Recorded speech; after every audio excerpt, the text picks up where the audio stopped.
Welcome, everybody, to the brand new adventure of Quest Q. This is going to be the second adventure in the Ghost of Saltmarsh book, Danger at Dunwater, or Danger at the Dunwater. The jury's still out whether it says the or not. I'm not sure. Anyway, we are going to be playing with a brand new, fresh cast of players and characters. Very excited to introduce everybody, but first, of course, I wanted to very quickly do something that I like to do prior to my games, just to get everybody kind of in that RP mindset, get everybody a little bit warmed up. So we're going to be just real quick going around the table. I'm going to be asking you guys a quick warm up RP question for your character. At this time, you can introduce yourself, who you are. Plug anything you want to plug. Go ahead. This is the place to do it. And then, as your character, you can go ahead and just answer that RP question, just so that everybody kind of gets off to the ground running with, knowing a little bit about your character before we start the adventure. If you're listening at home on the podcast when this comes out, or if you are in chat right now, you can answer this too. It's a good way to, like, if you're listening on Spotify, go ahead and drop your comment and answer this question as well. But we're going to be going around the table real quick before we even get into the scene and just asking everybody, what is one thing that everybody gets wrong about your character? Something that they think about you, and then it is just, it turns out to be something that is just way off the mark for most of them. And I don't want to put anybody on the spot. So I want to first see if anybody is ready, locked and loaded, has the answer, wants to volunteer. I can volunteer. Yeah, Jeremy, let's get it. What's one thing everybody gets wrong about Gabo? And first, where can people see you? Hey, I'm Jeremy. You can find me right here on Majestic Goose Network. You should check out Eclipse. It's a good show. And we've been working really hard to make it come out, on an actual consistent basis lately. So you should go check out Eclipse. It's a sci-fi fantasy D&D podcast, and I'm on a whole bunch of other stuff, but let's just focus on Eclipse. Because you're already watching Quest Q, so you obviously know about this. But I'll be playing Gabo. Gabo is he's a fighter, and he's actually his real passion is cooking. And I think that the thing that most people mistake about Gabo is they just think goblins are bad little guys, and we're not.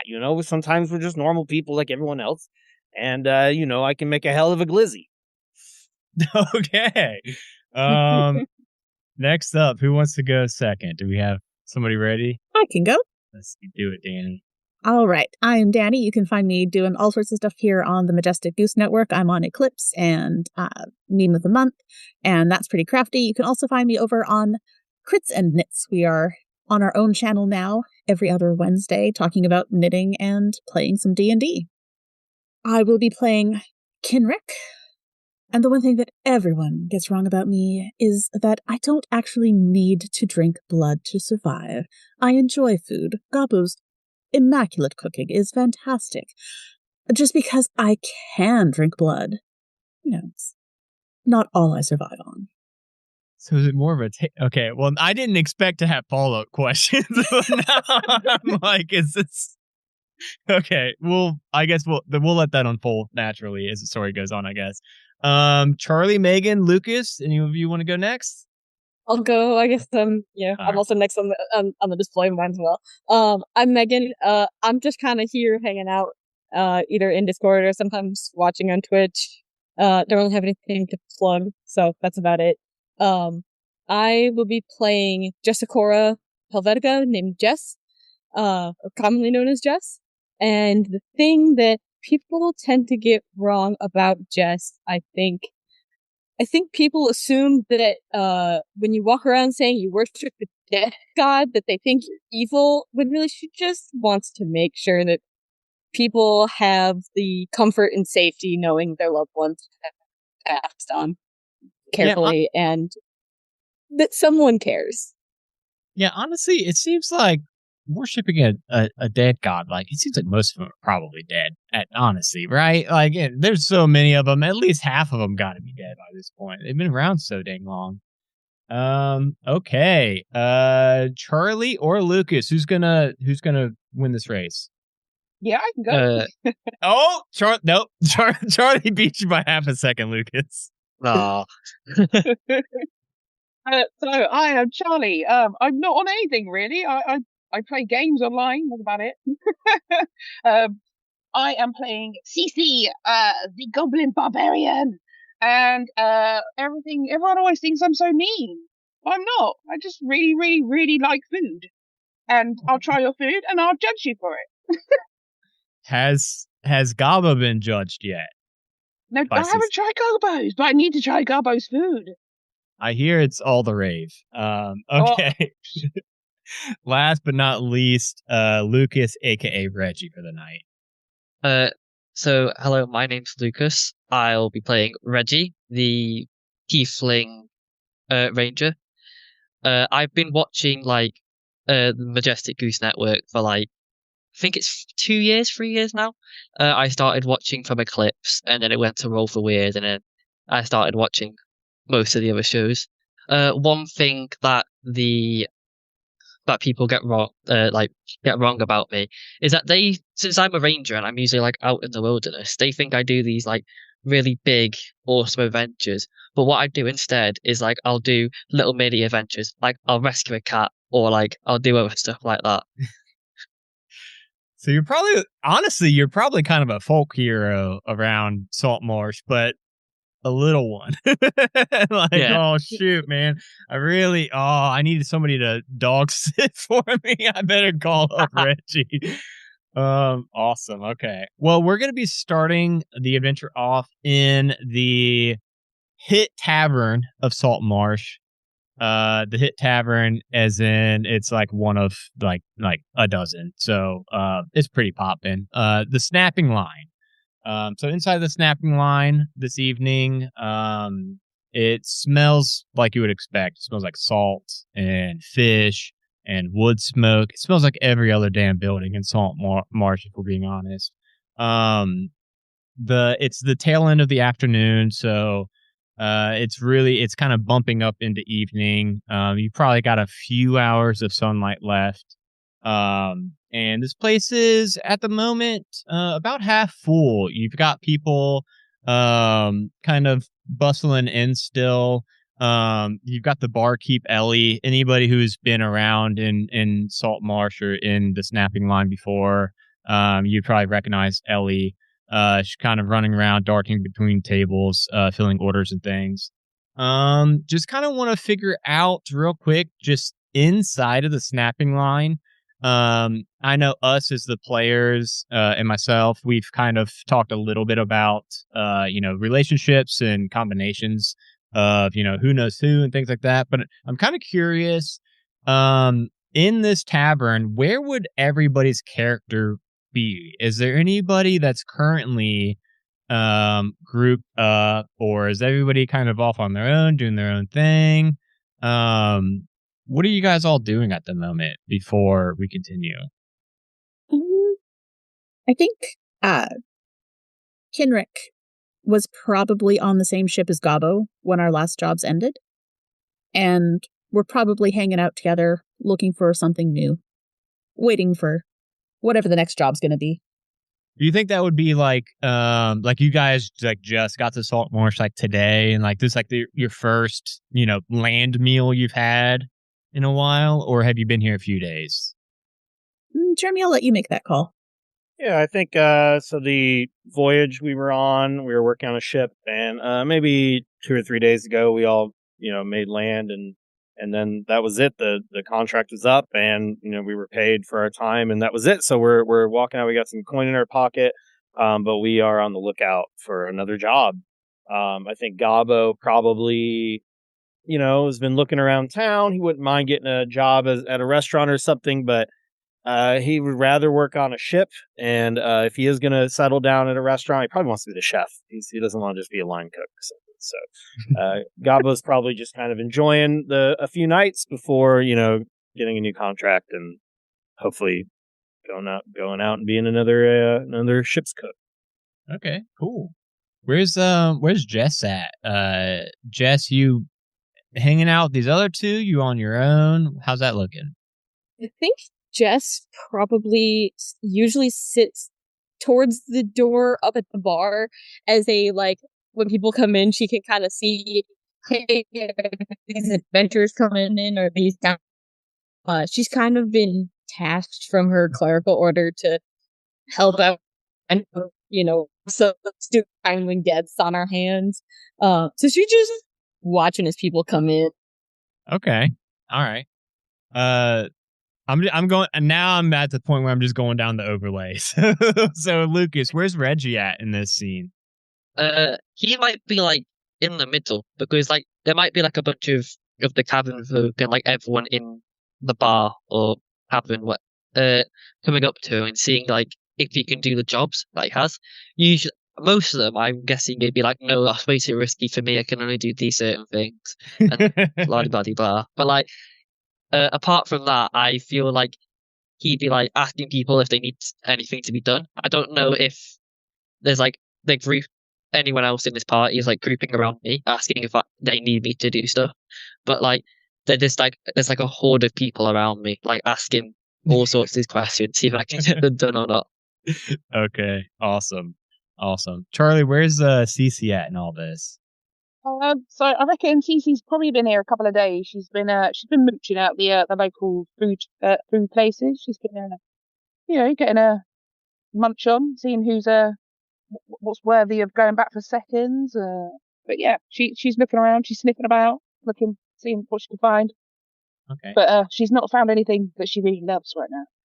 Yeah, got it. Awesome. So as you guys are all kind of hanging out, I also keep forgetting that like I've got ambience and stuff. I've been used to just Jeremy doing everything, on these streams that now I'm like, oh, I got to do some stuff too. Okay, so we got the tavern. We got the tavern ambience coming on now. A little late, but better late than never. So while you all are hanging out, Reggie getting just bombarded with people like, hey, my mail's late. Can you go figure out why my mail's late? And the rest of you are kind of enjoying your meals and things. You see an errand boy come in the door. He's got his little paperboy hat on, whatever a paperboy hat is. He runs up to the big notice board, the job board that is currently completely empty. You see some like thumbtacks still in it and some scraps of paper, but there's no actual flyers at the moment until this runner boy runs up and pins a piece of paper on it, turns heel, kind of like a cartoon run, gets going and bolts out the door with a big stack of papers in his arm. Does anybody want to go see what that notice is? Yeah. I feel like, yeah. I feel like there's probably a crowd that approaches. I know. I see. Well, I see Reggie fighting through his crowd to get to an actual paying job instead of people like asking for favors or. Yeah, like he's just trying to get as far away from like everyone as possible, but they're all going to be like following him. Yeah. And as you guys all, whoever's kind of crowding around this notice, you see that it says capable adventurers sought. It says sensitive mission on behalf of Salt Marsh Town Council. Discretion essential. Compensation generous. Inquire at the town hall before sundown and ask for Fireborn. I think Gabo will see that Kenrick is no longer sitting next to him, and we'll look over and see Kenrick's now over on the other side of this like restaurant or tavern, wherever they are, and he'll hop down.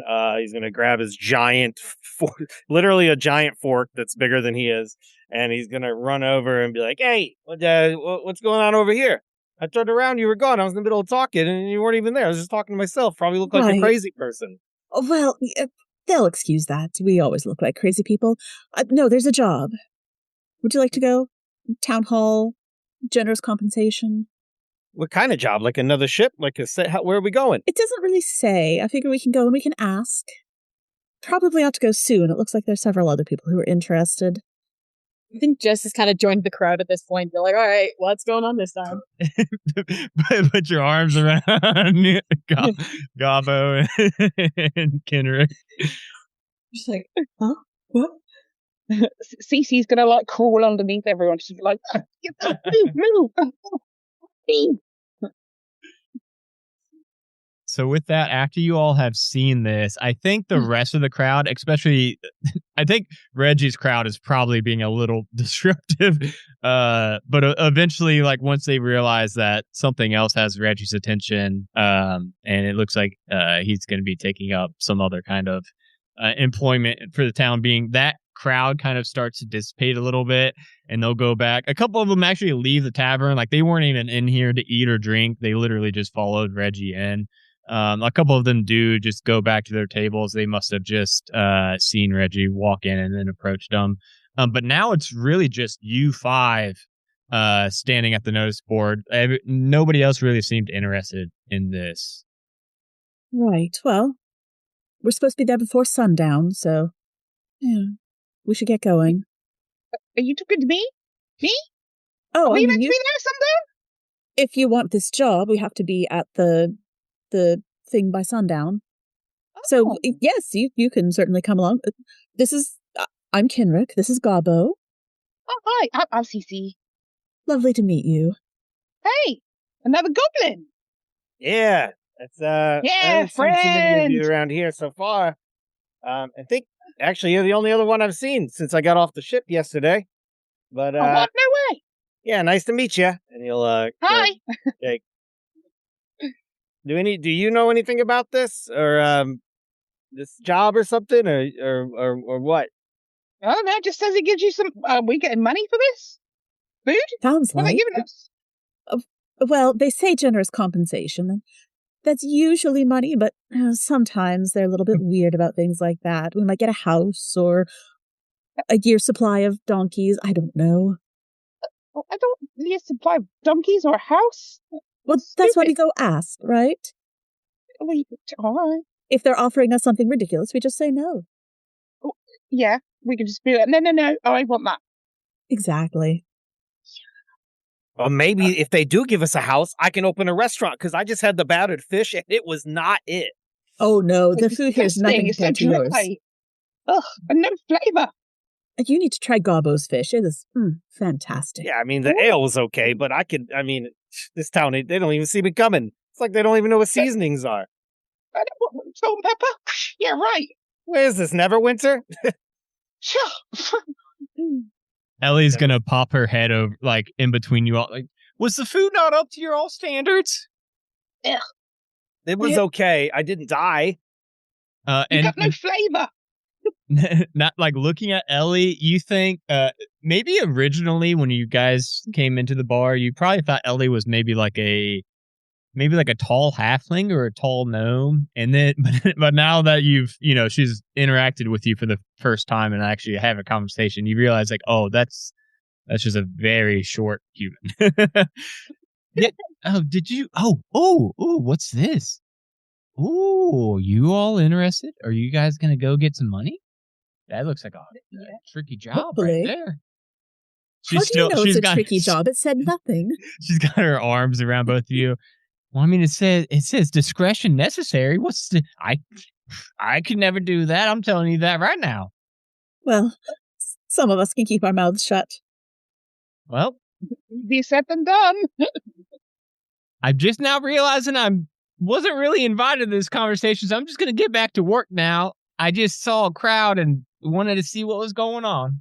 Of course. Oh yeah. Yes. 1 second. I think we're actually gonna head out. So and he'll like fish to his pocket and hand off some coin. That's for the disgusting fish I ate and the ales I drank. But yeah, we're gonna head out of here. I'm not gonna finish that. And he like points over to where he was sitting, and there's like the plate with the half-eaten food. It's like one bite missing from the fish. All right, are we all heading out? Heading towards the council chamber. I think Jess will introduce herself to the others as, if you're on your way out, do you mind if I join you? No, certainly. You're tall. Very tall. Hey, you could be like the lookout. Speaking of which, are you from around here? Do you know where we're supposed to be going? I've only been to like 3 places. I would assume that Jess should know, considering she lives around here. Yeah, but I think Jess, Reggie. No, where is does CC live in Salt Marsh or around here? No, she'd be from like the mountains. Okay, so you might be okay. So I think it's Jess and Reggie who are technically natives of Salt Marsh. Is that correct?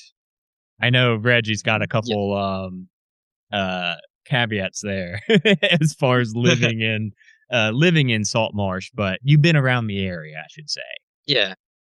I like Cool. crouch down and like so like yeah, I know where I'm going. It's like fine, follow me and I'll show you how to like get to where you want to be. Cool. All right. Okay. So yes, you definitely would be able to find where the council chamber is, with no problem. I do want to really quick just say, I did forget. I wanted to during the when we went around and mentioned what everybody's doing in their while we were in the snapping in. I missed the opportunity to have everybody also just explain character, like race, class, level, and any kind of distinguishing features that you did want to mention. So real quick before we start this walk down to the council chamber, can we go ahead and we'll just go down the overlay again? And Jeremy, do you want to just real quick, Galbo's race, class, some noticeable things that you think is important to know about Galbo? Yeah, so Gabo is a goblin, believe it or not. And Gabo has a light brown beard. Gabo has really big ears, like bigger than most goblins. It's actually kind of a thing. And wears a pot, like a cooking pot, on his head as part of his armor. Gabo also wields a literal giant salad fork, and I mean that as in like a salad fork meant for a actual giant that he is very proud of. And he didn't steal it. Okay, he made a bet, and the giant didn't believe him that it would be the best sandwich he ever had.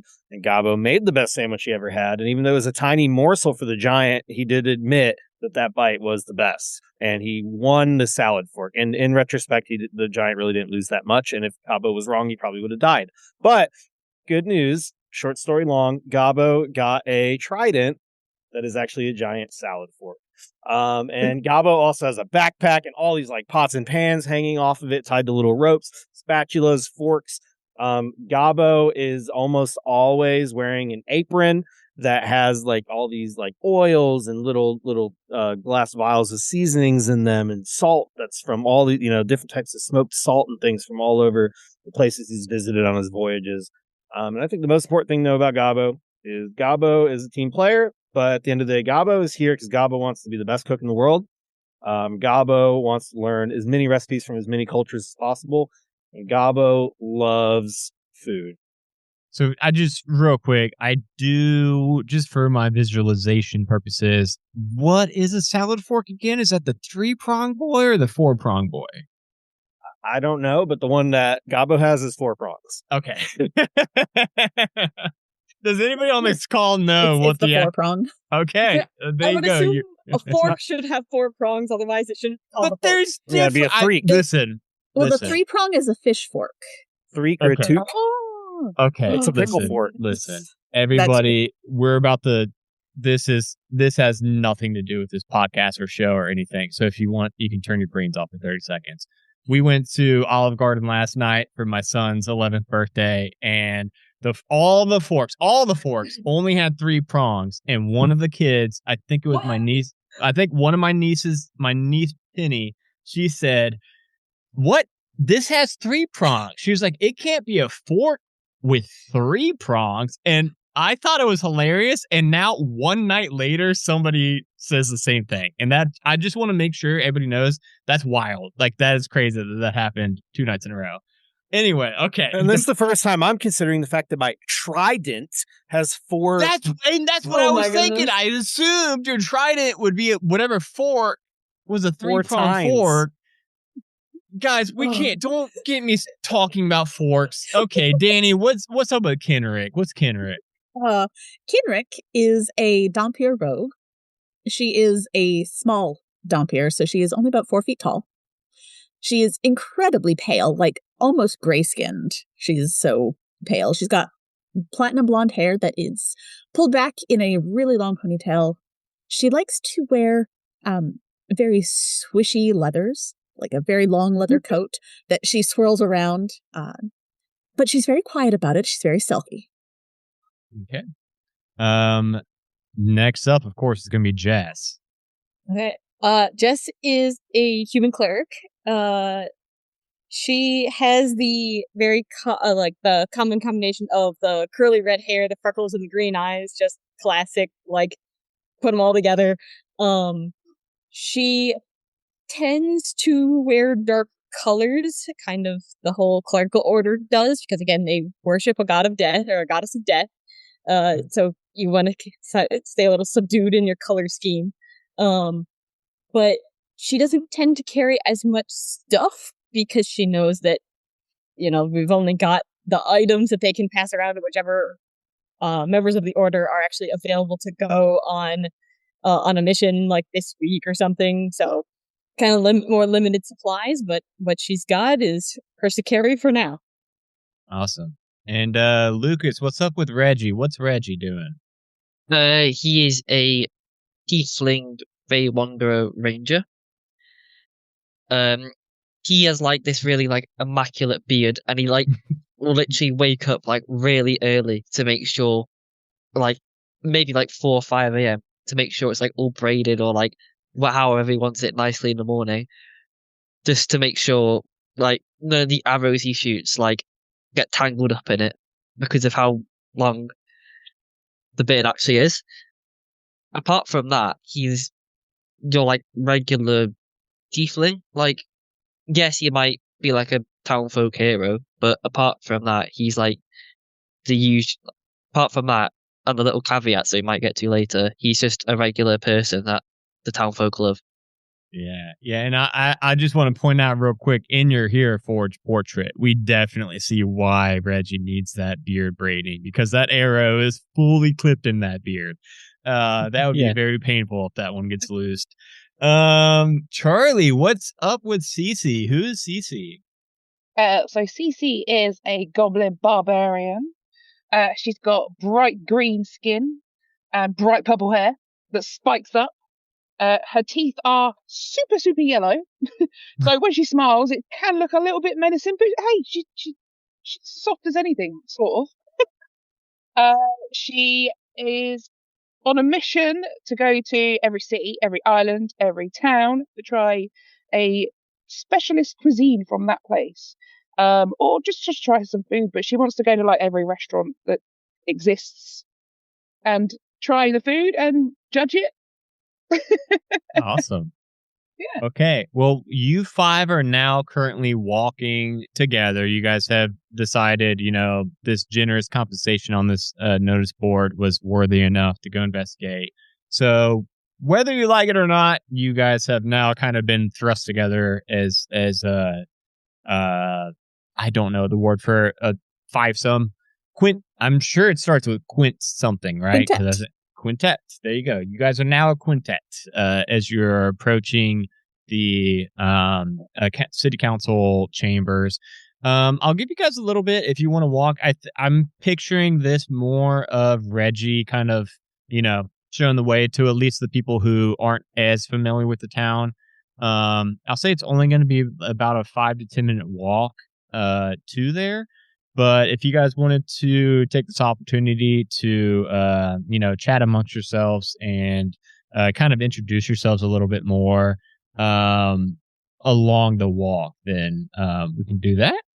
Otherwise, we will be fast traveling as soon as we are ready to the council chambers.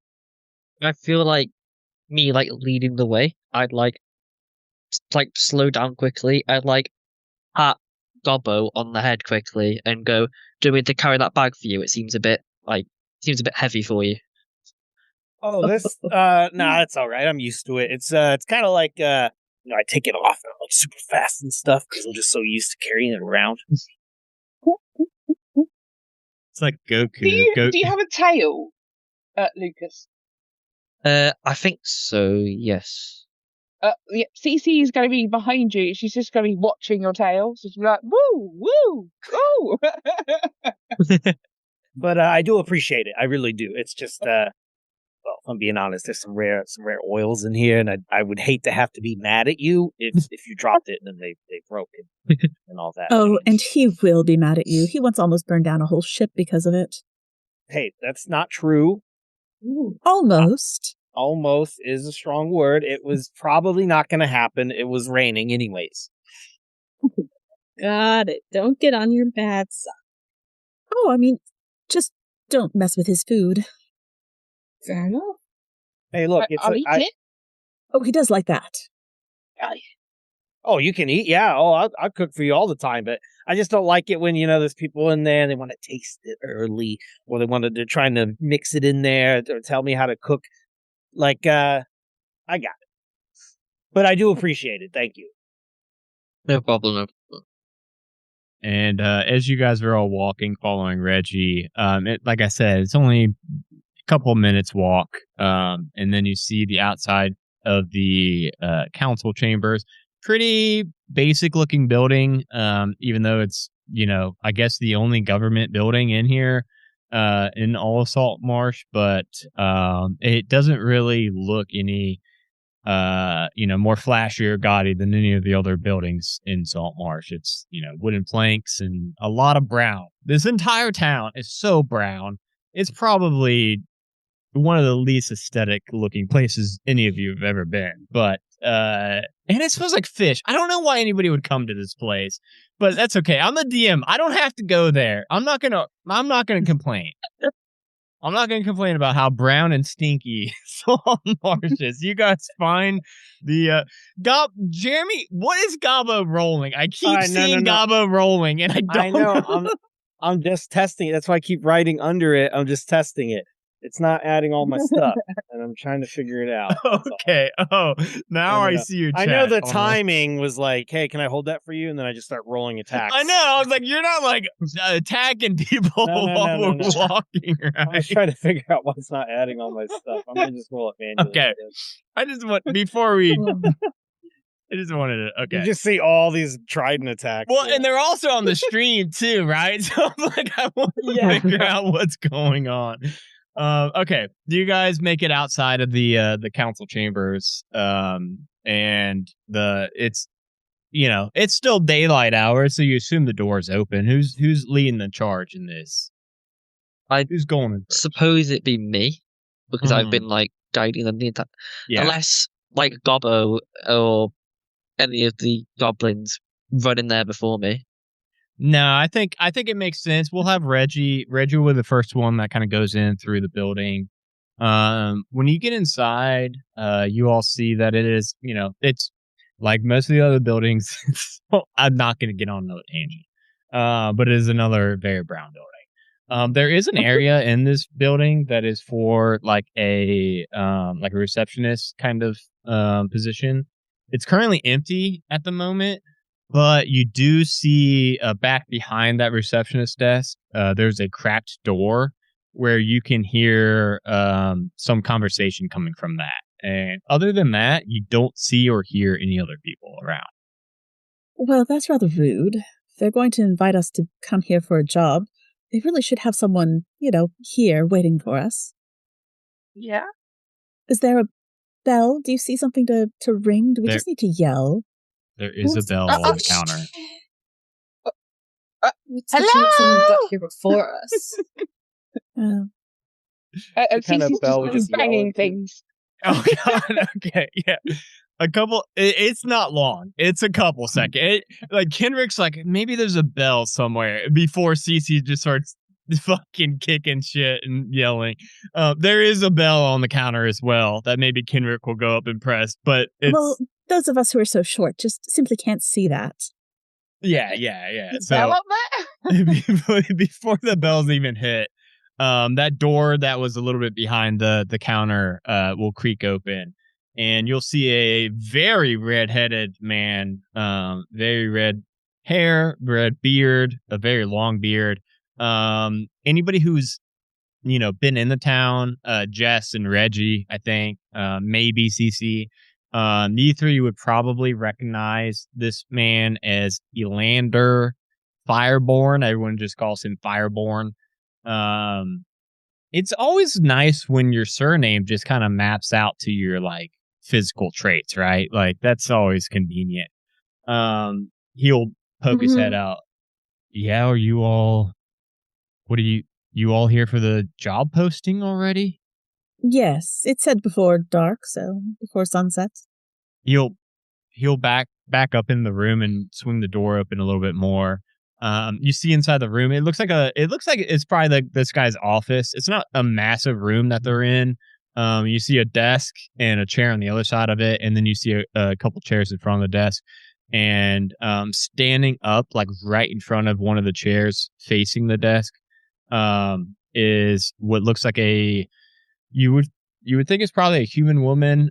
She looks pretty elderly. She's got a very sharp looking face. Most of her hair is either like kind of darkened gray or very like bright white. And she's kind of she almost, even though she doesn't know who the hell any of you guys are, she's kind of mean mugging you guys a little bit.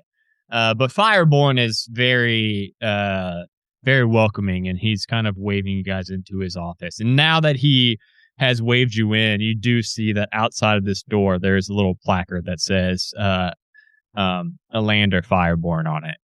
And under where it says Elander Fireborn, it says military counselor. Interesting. Well, are you guys? He like walked in for a couple seconds, and then he'll come back. You guys coming in? Oh yes, of course. And then he'll go back, and he's going to circle around to the other side of the desk. Right. Okay. Odd one, but sure. So, close. Who would be the last person in? Do we think? Jess will usually take the rear. Okay. Some cameras flip. I pinned them, and they still moved. I'm finding you, Mr. Zoom, whoever you are. And I'm going to say your pin function doesn't work very well. I'll fix this. But yeah. So Jess, you're the one coming in back. He'll say to you, well, go and close the door, please. Close the door, please. Mr. Zoom sounds like a Batman Beyond villain. Who? Mr. Zoom.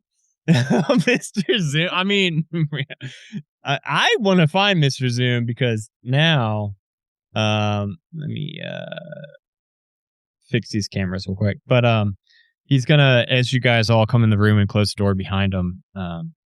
So what all, if anything, do you all know about the current situation coming in, or are we completely in the dark?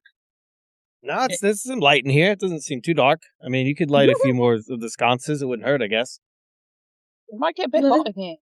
Let's just assume most of us don't know. We saw your sign. That's about it. Probably for the best.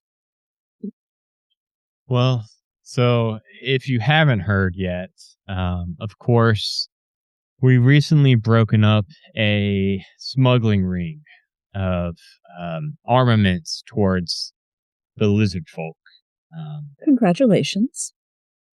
Thank you. It's not all great news. We obviously don't want the Lizardfolk to be arming up against Saltmarsh, so to speak. So we're obviously glad we caught them early, but at the same time, we need to figure out what are the plans of the Lizardfolk? What are they up to? Why are they arming themselves?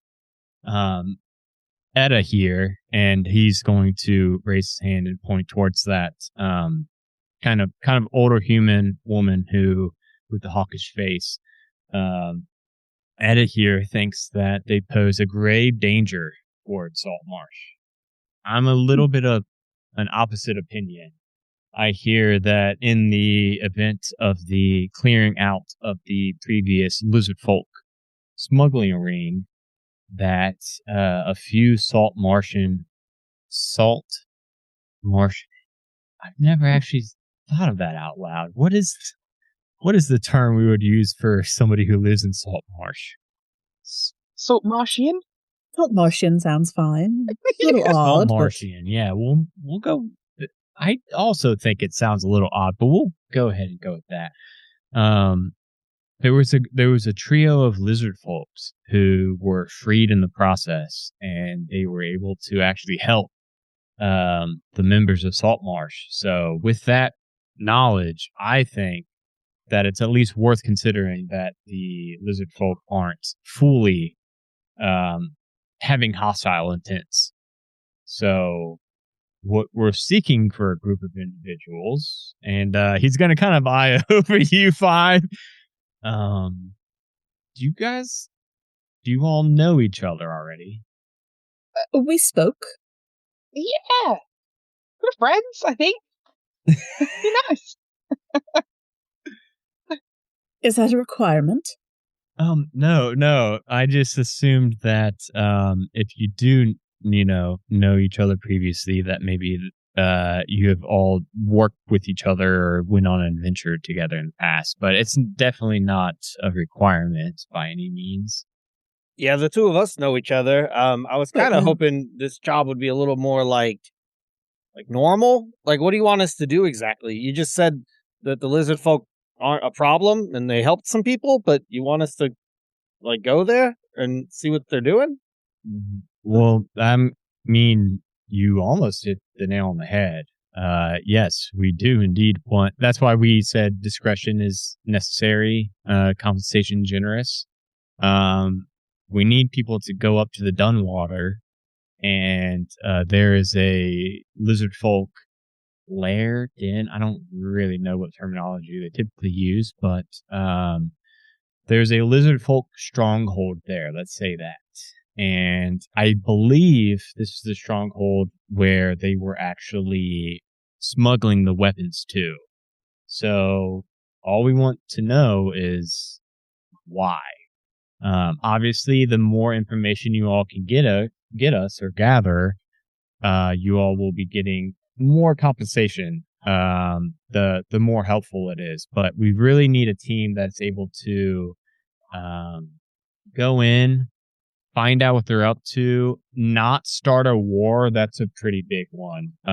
If they're obviously, not going to be an enemy to us, we don't want to invite any kind of attacks from Lizardfolk. We're already, we're stretched as thin as we are. Etta here, and Etta's the entire time he's been talking, Etta's just been shaking her head no. She is obviously is not a fan of these lizard folk. Listen, if they need dealt with, then deal with them. You can't just be sending out scouting parties to their deaths until we run out of scouting parties and it's too late. And I'm sorry. Have you sent others and they have not returned because they're dead? Why don't you roll me a persuasion check, Danny, aka Kenrick. First roll of the adventure, everybody. Finally. Oh, not a good one. Oh, support.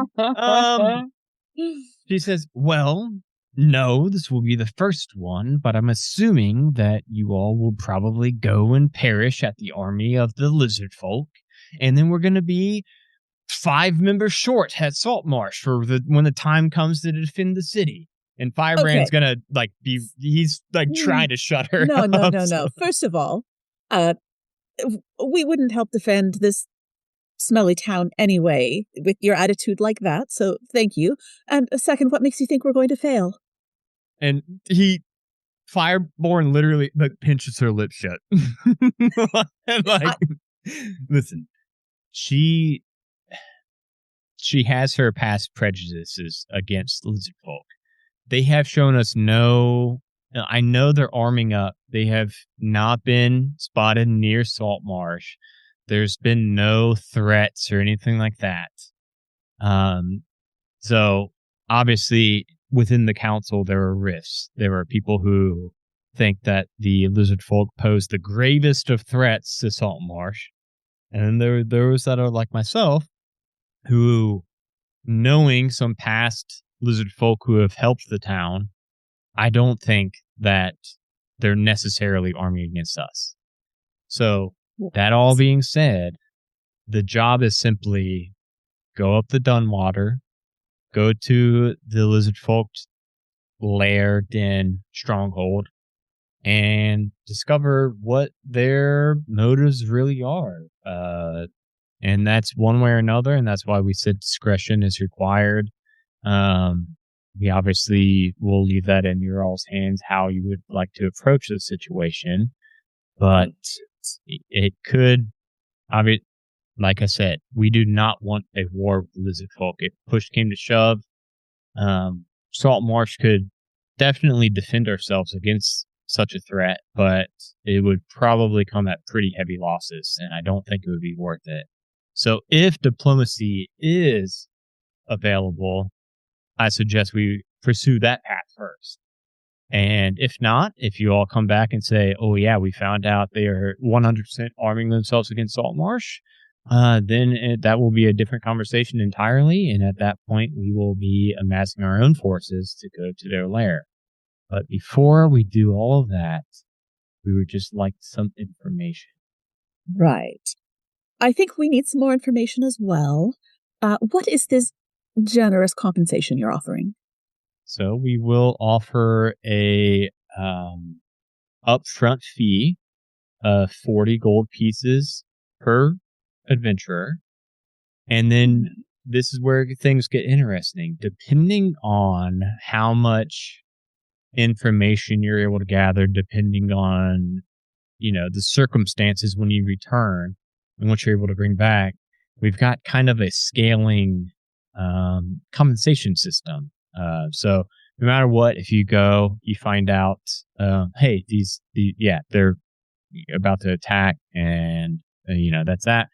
We're offering just a flat 40 gold on return fee as well. So that's just a baseline of 80 gold pieces, which I don't need to. He's kind of looking you 5 over. I don't need to, explain to you how exceptional that sum is already. But of course, if you can come back with a very detailed report on what's to come or what they're planning, then we can go as high as he kind of flips through some ledgers and papers. We can go as high with 5 of you. Let's see, we can go as high as 110 gold per person on return.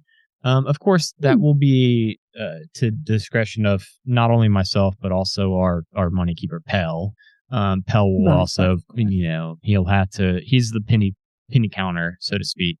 But we'll just say that we are heavily motivated to find out exactly what their goals and needs are. So I'll say that.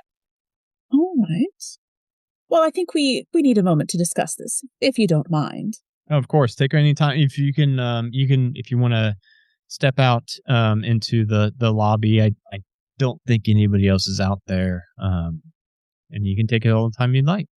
And me and Ida here will have a conversation. He's kind of like, at this point, he's kind of like making you guys leave so he can talk to Ida some more, and he'll close the door behind you guys while you guys discuss. As we're leaving, I would like to try to pickpocket Ida. See if she's got anything. Okay. She's trying to send me to my death, damn it. Yeah, okay. Yeah, what is that? Sleight of hand. Yeah, sleight of hand. That is like what sleight of hand's made for. Second roll of the night. Also, I just realized it rolled twice for you. Oh, it rolled twice for you again. 19 though. Oh my goodness. Ooh. You know what? Yeah, you're gonna get you go and you pickpocket Ida, and as you do, she's wearing kind of a pretty heavy looking black like robe, but it's got a kind of a lot of pockets on it, on the outside, and you would guess probably on the inside too, but on one of like the larger pockets on towards the bottom, that's the one where you can kind of maybe brush up against her as you're walking out and slip your hand in, and it being such a large pocket, it's easy for you to do it unnoticed. You can grab a folded up piece of paper from Meta. All right. On your way out. So did anyone else think it was weird that, I don't know, that like they asked us for this job, but that it seemed like the 2 people hiring us didn't even It's like the mission was a different thing for both of them. They told us how the Lizardfolk were helping them, but then apparently they think they're trying to attack the town or something. I don't understand Well, that. I mean, look at the group of us. We're not unfamiliar with the prejudices that some people can hold. It likely has to do with the fact that the council here is a council of multiple people, and so if the majority says yes, we want this job to exist for adventurers to help us out, then those who perhaps disagree have no choice but to go along, unless they can persuade the others. Fair enough. And that is also a good point. Whoever is currently living or knows a little bit about like Salt Marsh's like politics, the government, and stuff like that, would know that there's actually more people on the council than these two. Jeremy would, of course, know exactly how many. Jeremy, how many people are on this council? Like there's like 5 or 6, right? It's not just these two. Who's that? I'm asking, no, I'm not asking Gaba. I'm asking Jeremy. Yeah, there's 6 people. 6 people, yeah. So just like everybody would know, like anybody who knows anything about Salt Marsh government, like would know, like this isn't the full council. It seems to be kind of like a splinter group, that is, focused on this objective at this point. But there are 4 other people. They're just not here at the moment. Going back to like how they said there was like other adventurers that gone. Since I've like lived near the gates, will I like seen them go out before, or would I have to like roll for that to see if? Yeah, so how about we do this at the same time? Reggie, why don't you roll me? And this is going to be kind of a weird roll. It's going to be a retroactive perception check. Okay, so you're going to be rolling a perception check, but this would have happened like a couple days or weeks ago. Okay, and depending on what you roll perception. Yeah. Roll me a perception. And I don't remember if you're rolling physical dice or on roll 20. It's roll 20. Oh, there it goes. Okay. Ooh, a 9.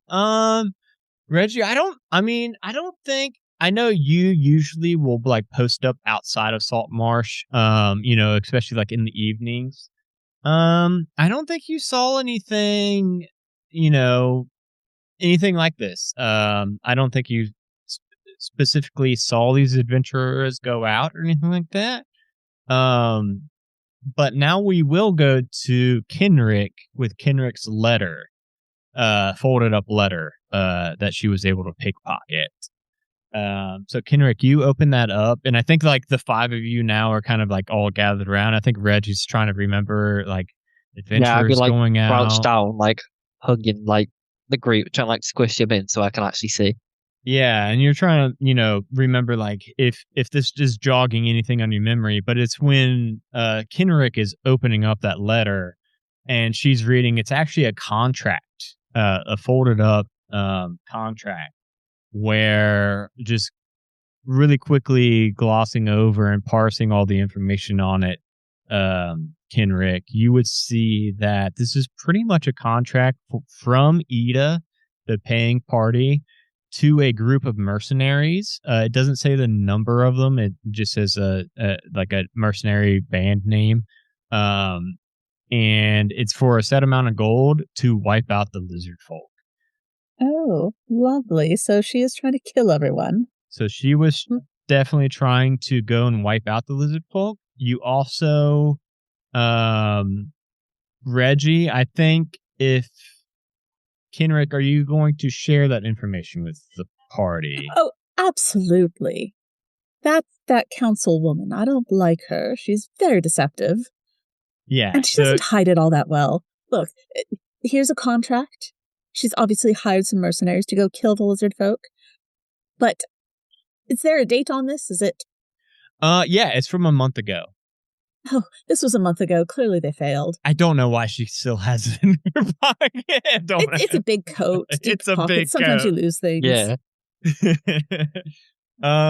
As Kenrick says that, Reggie, you can think back, and you might not have ever seen this adventuring party leaving Salt Marsh to go and do whatever. But you do know that there have been rumors over the past month, and I think also Jess would know this too. you guys would know that they were rumors of what you guys heard was just people who went near the Lizardfolk hideout and now they're missing, right?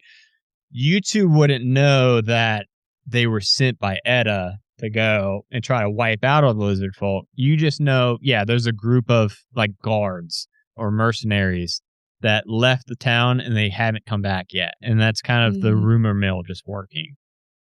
And then we'll just drop back into the lobby with you guys discussing how you want to handle this. Yeah, so I feel like as soon as Inrit, I'm so bad at pronouncing it. Kinrith? Inric, yes. Yeah. Says that, I'd be like, oh, I've seen like some mercenaries around like a month ago. They had traveled up to wherever these lizard folk were. They have I don't know where they've gone. They've not come back since. I don't know if they're still doing this job. They might be missing. I don't know. Well, that's lovely, isn't it? So she lied to us as well. Okay. Oh, duh. You could just tell when she said it. She's like, well, yes. And then, yeah. Stupid. But yeah, if them lot are dead, we'll be fine. I've got Doris. Okay. You've got who now? Doris on my back. Have you not seen my big axe? Oh, well. It's like as big as me. It's a fantastic axe, very large. But I only have daggers and they're rather expendable, so I don't name them. I do have a hand crossbow, but I haven't named that either, so I'm sorry, I'm not used to weapons having names. Gobbo, did you name your fork? Nah, I just call it big ass salad fork. All right. That's what it is. Speaking of which, is anyone else hungry? Yes. Yes, that food was not worth eating. Oh, is Gobbo just whipping up a quick meal for everybody real quick in the lobby? Not in the lobby, no. I mean, if you're hungry, I got some things here. And he's going to like pull out and he's got bits of some dried turkey. He's like, here, taste that. You think you've had turkey before? This right here? It's about to blow your mind. Oh, yes, try it, little, Cece. like It's beef fantastic. jerky, but it's like turkey. It's like dried turkey. And he's passing out. No, anyone, you want some? You can have a bit. It's fine. Can I like roll to see if I would like it? Or like yeah, why don't you roll straight up D20 and figure out, are you taking a bite? I'm gonna join in on this mess. Okay, yeah, let's do it. Are we going physical dice? Roll Either 20? whatever you want. Okay. Whatever you want. I'll use the dice I've got. This is from the when you guys did the extra live stream ages ago when I won the set of dice. Those are the dice I I forgot about that. We need to do that again. I dehydrated this for like 3 days. I didn't use that fake arcane fire. No, I used that real fire. This is real smoke flavoring in there. Can I just what was I adding to arcane fire? Just a straight 20. Okay. Yeah, just a straight 20 for now. I did want to just real quick just mention how disgusting dehydrated turkey would be. Like turkey, like the good thing about turkey is that it's juicy. Is there jerky turkey? You guys know? Is that a Georgia thing? Because it was just you two that jumped on that really quick. Okay, what did you get? What did Jess? Oh, I got a 19. Oh, okay. I rolled that. Okay, and then 15. Okay, 19 to 50. Yeah, I think you guys would like it. It's probably better than the constant fish. Oh, it would be the food. Listen. You both have lived in Salt Marsh for a while, right? I think you both would probably know, and I think this makes sense why you guys didn't mention that your characters were eating at the snapping line. I think you two probably know how bad the food is at the snapping line, and that's why you two weren't eating. And you probably, saw Gaba ordering this food, and you didn't know him well enough to warn him against it. But maybe now, going forward, we'll birth a brand new friendship. But yeah, the two of you for sure love turkey jerky. It probably looks delicious coming from Gabo as well, because some of you may know like how famous of a cook Gabo is. Yeah, the spices on here, they're from all over the Sword Coast. I got that special blend. This took me a year to collect all these flavors, and another year to balance it perfectly. Well, it was multiple years worth doing. It's very good. Oh, thank you. I know it's not a lot. It won't fill you up, but it's pretty damn tasty, right? I always keep it for a pinch. I like to try food Yes. everywhere I go, and sometimes it's not so good. So it's good to have a little mouth cleanser. Yes, definitely better than the fish that was sold there. That fish is absolutely disgusting. Yeah, they need something. I can whip up a fish dish like nothing. At least compared to that place, it's easy. I can make jerky out of basically anything. Hey, I've probably shouldn't mention this a little bit. I've actually had have you ever had a roasted lizardfolk tail? It's pretty good. It's pretty good. I wouldn't go around telling them when we're over there, but if they turn out to be the baddies and we're hungry and we're in a pinch, I'm just saying, no, we're not starving. Okay, we're not gonna starve over there. To be fair, you did pick the worst tavern to go to get the food. If there's usually people coming in from different taverns food just because of how awful the food is there. At Salterton? The snapping no, line. I thought it went to just Salterton. yeah. No, the snapping we were at the snapping oh. vine. Yeah. Wait, that was the snapping line? See, Kenrick, I told you it was the wrong place. Everyone said they go to Salterton. You told me that was the right place. I thought Salterton was the name of the area. I didn't realize there was a specific pub and inn that was named that. I'm sorry. I don't know. Well, whoever we talked to, the little gnomish gentleman, he said it's like the best food around, and then it tastes like shit. Well, now we know not to trust that little gnomish gentleman next time we see him. Take a bite out of him, perhaps. I need to. I don't know about that. I've never tried to make jerky out of gnomes. Let's just be clear. That seems a little fucked up. Yeah, let's not. No, the lizard folk do taste much better than gnomes. I need to make the fucking chef NPC now at the snapping line. He has been burned and scolded so many times. He needs to have a chance to defend himself. Maybe at the end of this adventure, maybe he'll cook a good meal. Fireborn will poke his head out you guys done? You guys have not discussed the mission at all yet. Are you guys you need a couple more minutes? Just a few more. Okay. All right. Hey, wait. Yeah, before you go, I just have a question. Where is this place? It's up the Dunwater. You'll take the Kingfisher River. Yeah. We can get you a map. You'll have two options to get there. You can either go by boat up the river, or if you want to trek through the marshes, you can go through that as well. Is it far though? So if you take and he still just gets his head out the door. Well, I mean, if you take the river route through the Dunwater, that probably would be about a half day's. Of course, you need to be able to row a boat and handle a boat to be able to do that. If you want to go over through the marsh, then that's probably going to be about twice as long of a journey, but then you don't have to do the boat. Is that a yes? Are you guys in, or do you still? He's he's closing the door and opening the door, he doesn't know if you want him to stay out here. We need a minute. Yes, okay. We need a minute. He'll close this door. So now he has offered that there are two paths. You guys can either go the marsh. It'll take a little bit longer, but you are just walking through a marsh and just got to watch out for the little swampy areas. Or you can just take the King on this map that's shown right now. You'd be taking the Kingfisher River up above where the map is, and then from there he'd get you a map to the Dunwater. So, hey, you Reggie, you said you're from around here, right? Yes, I am. What do you think's best? Oh, and also, is that marsh worth going into? They got snapping turtles up there? It's been ages since I made a good snapping turtle soup. I tell you what, it'd be. Oh man, we might not even come back to this town. We can just go eat. We just take our 40 gold apiece, have some good turtle soup, and just fuck Would off. I have Let them seen think a we turtle died. at the marsh?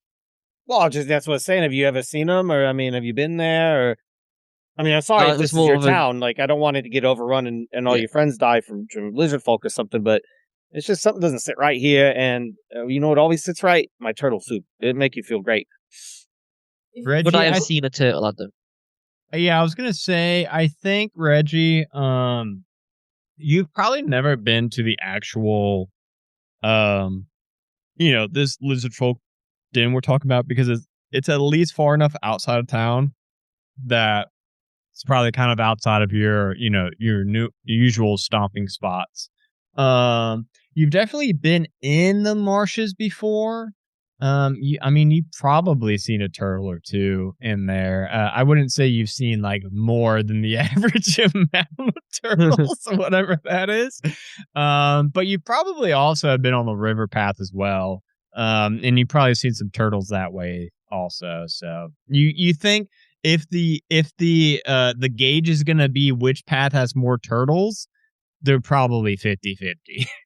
If that's gonna be.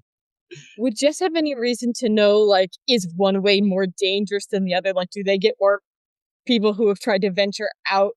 Yeah, and problems come back. Why don't you roll me a what? How about a survival check? I think that's kind of a survival check right there. I do that as well. Yeah, Reggie, you do that as well. Let's have both you. 9.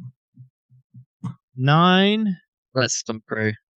21. 21. Okay. Oh. Jess, I mean, to you, you're thinking like, yeah, they're pretty 50-50. Like, you're gonna have different challenges and hazards, one versus the other. I think Reggie, you would be able to determine like the marsh is definitely gonna be not only longer, it probably is also more dangerous just because it's a lot larger of an area you guys will have to cover, and B, there's like a lot more environmental hazards, right? Like sinkholes and quicksand pit kind of things, quick mud pits, things like that. So as long as like you guys had people that can work a boat well, you think that the river would probably be safer. In my opinion, I think there are a bunch of turtles in both areas. It doesn't matter which way you go. But in my opinion, as long as one of you guys can help me row this boat along, I feel like we should go up the river. It'd be more of a safe idea compared to getting stuck in quicksand. Well, I've got lots of boating experience. More ships than boats lately, but tomato, tomato. I can row. I'm strong. Really strong. Really strong. Excellent. Yes. What do you all think? You think we should take them up on this offer? I mean, that is a whole lot of cheddar. I think if we do, the boat is the way to go. We just have to acquire a boat. Oh yeah. Oh, I think we just ask them for one. And they're making us go. Why not? Make that part of our contract. If not, the gold should help pay for one, I assume. I don't really know what the cost of a boat is. Free. I like the way you think, Cece. Fireborn's going to open the door just a crack and be like, I couldn't help but hear it. Yes, we will be supplying you all a boat. And he's going to close the door. He's definitely eavesdropping on you guys. All right, well, then I guess it's a yes. Why not? You're right. Yes, definitely. All right, Mr. Listening at the door. I was going to say he's going to open the door back up. I couldn't help but hear it. That sounded like a resounding yes from all 5 of you. Is that correct? Yes, that is a yes. We will be doing it. Okay. He'll open the door more, and you see that Ida definitely looks more kind of downtrodden than before, like lower spirits, right? She definitely feels like she's not like coming out in the better, negotiations in this. But Fireborn will say, well, if you guys want to go by river, we can obviously supply a boat. He's looking over you 5. Yeah, with 2 goblins, yeah, you'll definitely be able to get by with just a rowboat. It won't take too long, probably a few hours. I suppose I'm not going to dictate too much of your timeline.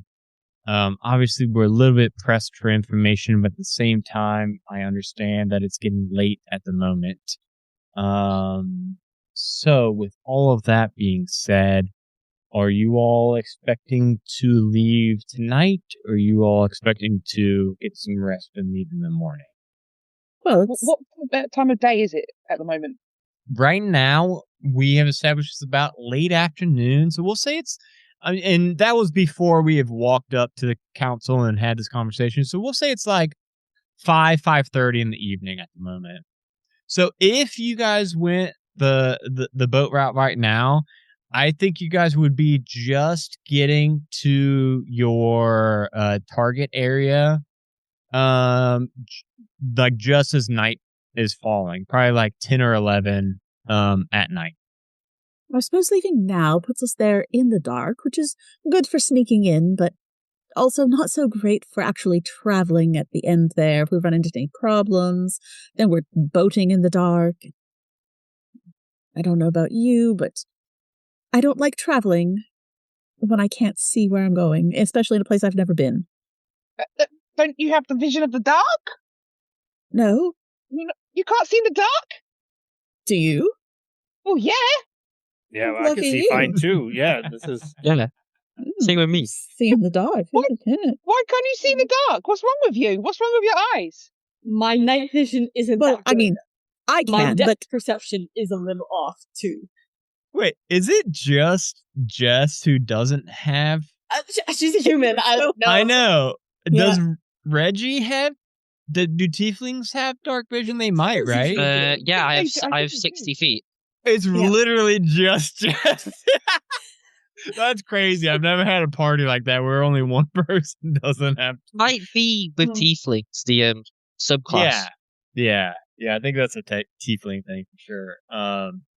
So yeah, I guess this would be the best party to travel in the dark, except for Jess is just gonna be lost Yeah. the whole freaking time. We will be your eyes. But to be How do I fair, know where Cece you needs food. They just hold my hand. Or an ear. Danny, Just hold Reggie's tail. You'll be okay. I mean, we could. It's still. It's not quite late enough in the day. We could stop in the marketplace, maybe buy a couple of things. Make this a little easier. If there's time. Yeah, would there be like Sure. flashlights available or like light sources? You guys will for sure like have torches and stuff, or I'm guessing at level 3 somebody should have either light or actually Jess. lanterns. Jess, I No, helped with no, your character no. sheet. I think you have light, don't you? Hold on. I do believe you've got the can. And Oh, I do. Oh my goodness. Okay. Yeah. No. What am I complaining about? So I think we're all good. As far as like night vision goes.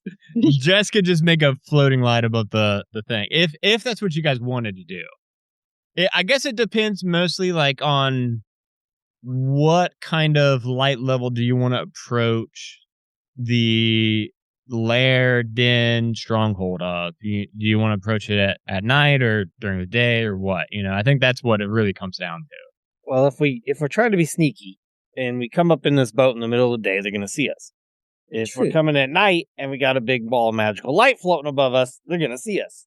right. So But it kind they're of lizards. You also have a like a crude map, right? So it's not like Jess has to keep the light on the whole time. Jess could turn it off like right when you guys are getting to the point you think is going to be the Dunwater, which is what they're calling the area that these lizard folk are based out of. Right. Well, how comfortable Can are lizards you? see in the dark? Yes, lizard folk definitely have night vision. Yes, and I think most of you would probably just know that. Yeah. Yeah, I don't think we can be sneaky. I mean, I can be sneaky anytime, but I Fine. can't be sneaky. I know Kenrick is a Dampier, but what does Kenrick appear to be? Like an elf or a human? no, definitely looks like a blood-sucking creature of the night. Okay. She is very, very deathly pale and bleach blonde hair and doesn't look like any of the other races, really. Oh, okay. But I'm not dead. I just look like it. That's important. That's important. Very. Well, I, to be honest, reckon we should go in the morning because I want some food and a sleep, and I'm not ready. What if we left Right. at dusk? Just first thing in the morning when there's not as much light. Well, we could leave early. Fill up. Yes. We Oh, could leave wait. early, but then we can't stay up all night eating and drinking. That's true. There's a spell for being awake, right? There must be. I think it's called sleep. Caffeinate. There's got to be like a reverse of sleep, like wake. There's catnap. I know about catnap. Coffee. It's kind of a high level spell. Coffee. Coffee's good. Well, here's another question. Where are we going to stay this evening? We have a room in the inn, but if someone Jess, Reggie, you're from here. You know good places, right? do you have homes here? Could we? Here's what I'm looking for. We Is buy bar- there a place where Gobbo could cook for us? You know, have a little team bonding night, get to know each other before we go off to what this Ada woman seems to think is a certain death. So hold on. Are we having a slumber party? I was thinking dinner, but slumber party sounds even better. I think we should have a slumber party. All right, we'll have a slumber party. Oh, and Gobbo makes the best French toast. If you don't mind, Gobbo making breakfast in the morning. Yes, I'm not sure where France is, but I do make some really good sweet How bread would you even soaked know it in was egg France? and milk. Right, breakfast foods are fantastic. So if Gobbo doesn't mind, we could have a lovely breakfast in the morning, then set out, have a lovely little trip down the lake, down the river. Nice little day of boating. Get some Hopefully there's no sun. crocodiles. You've I mean, heard the if song, there's- right, about the crocodiles. If there are, then we just kill them, and Gobbo makes some crocodile tail soup. Does that taste good, Bobo? That's true. It is good, and it. Now that I think about it, is probably a little more ethical than the Lizardfolk tale. So, Moderately, yes.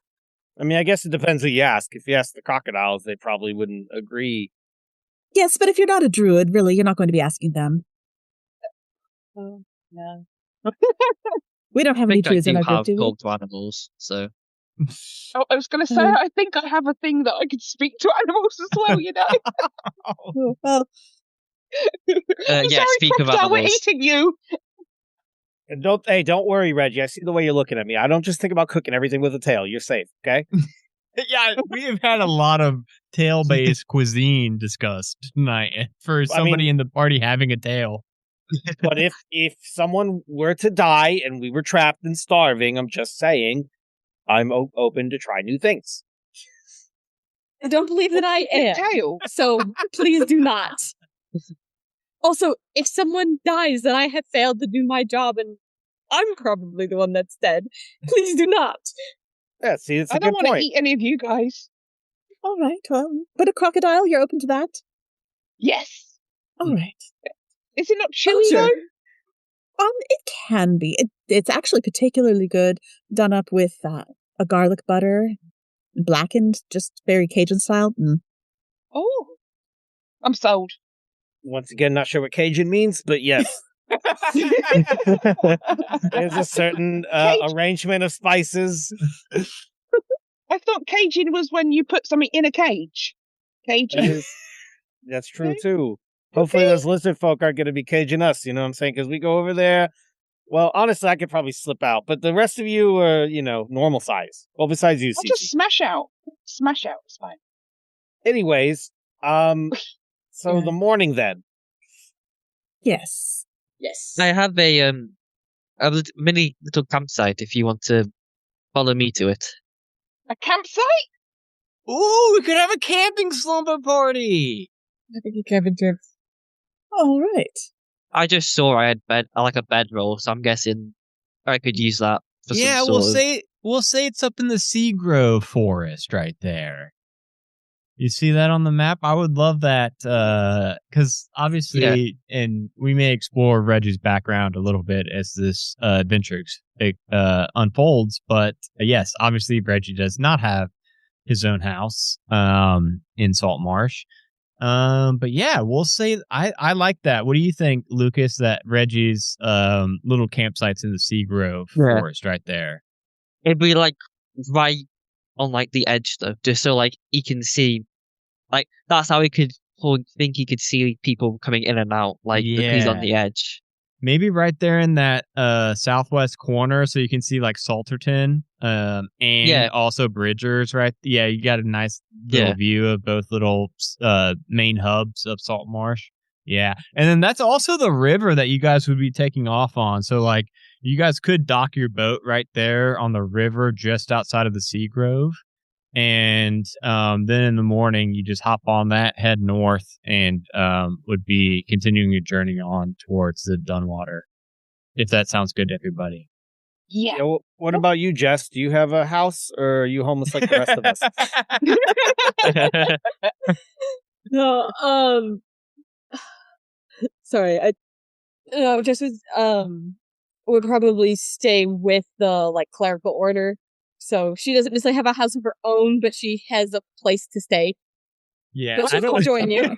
I don't know if Jess like gets a +4 to her. I don't know if they would be cool with +4. I think 1 or 2 maybe, but like 4 is at the A whole group, 2 goblins, a vampire, and a tiefling. Like, yeah. Yeah, I don't know how that would go over.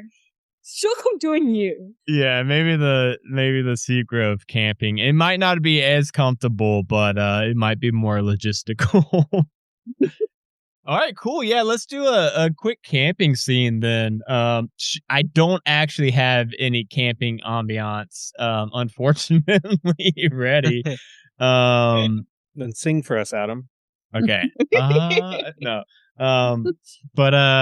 Yeah, so as you guys are bedding down, wait, hold on. We're still in the Fireborn's gonna poke his head up. So that's a yes then, right? I heard. Yes. Okay. We're still here. He's gonna hold out his hand with a sack of gold. Here's 40 times 5 is 200. Yes. Okay, here's 200. Right. Here's a sack of 200 gold for your upfront payment, and he's gonna drop. Okay, well, I just looked the fuck out of the camera. He's gonna drop the bag, and we'll say it goes to Kendrick's hands.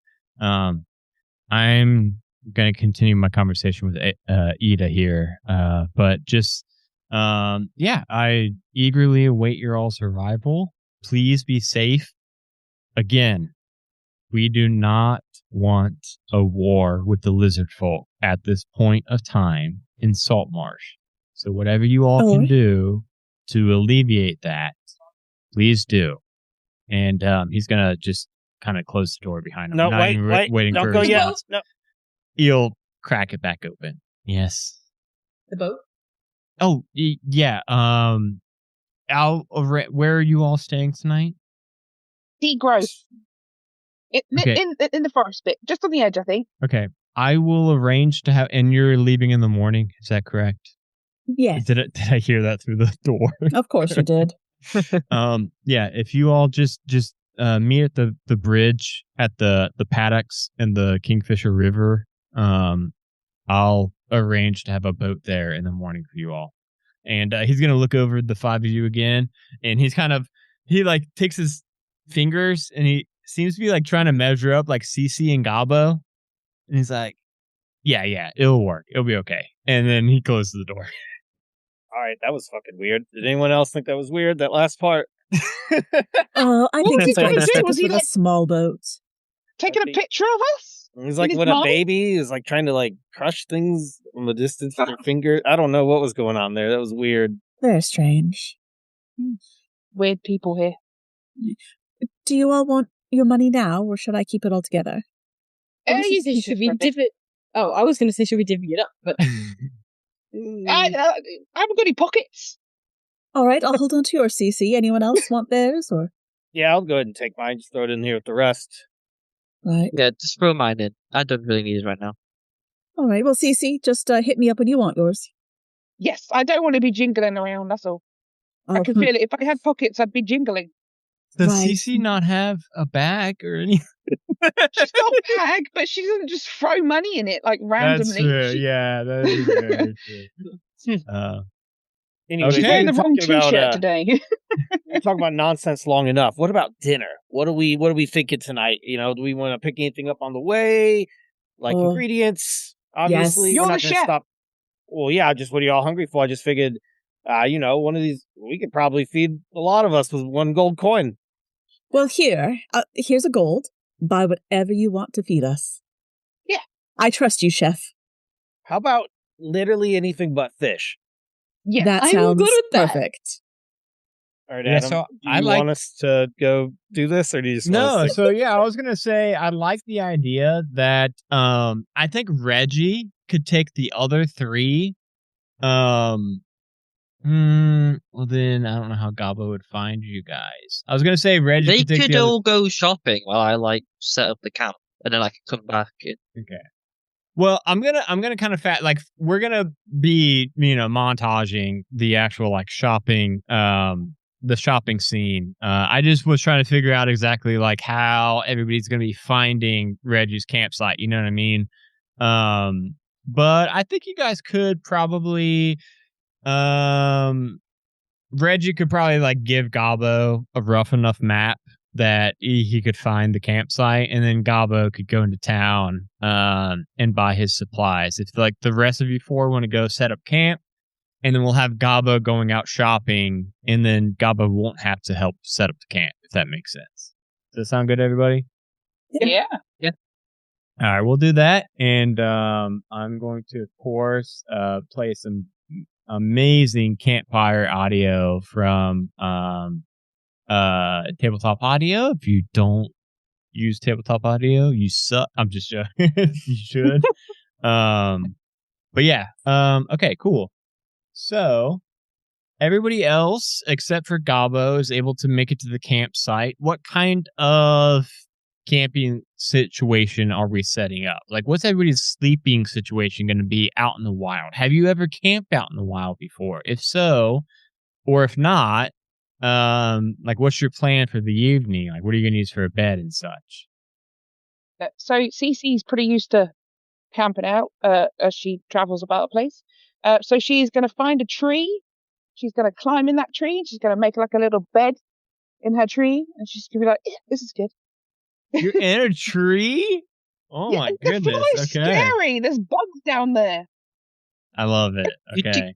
You do know that the tentacles. I have multiple. You don't need to climb up to be safe. Well, I just like it up here because I can see stuff, and it smells nice sometimes. And sometimes I find eggs. That's reasonable. Really, Gobbo could use them to cook. For breakfast. Eggs. There we go. If you have a spare tent, I would appreciate it. Well, Cece, I'll join you, sort of.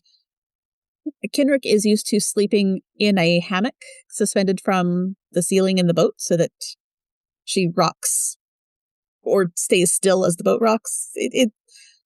Boat physics are weird. But she sleeps in a hammock most of the time, so she'll hang her hammock from the tree. Oh, I like that. Okay. What about Jess? What's Jess's sleeping situation going to look like? She's probably got a bedroll, but was I correct in hearing that Reggie? Did you say you had like an extra tent or something? Yes. Then I would Jess would ask to borrow one. Just she feels more comfortable sleeping like not suspended from a tree Yeah, fuck that. on the solid ground, please. All Yeah, right. that's- I was just gonna starting with this. Yeah, I was just gonna say with the sleeping situations kind of handled at the point, we'll go back to just Gabo. Gabo, what kind of meat what's the meal you're shopping for at this point? So Gabo's going around. Gabo's going to buy some onions, some tomatoes, some peppers, some squash, some zucchini.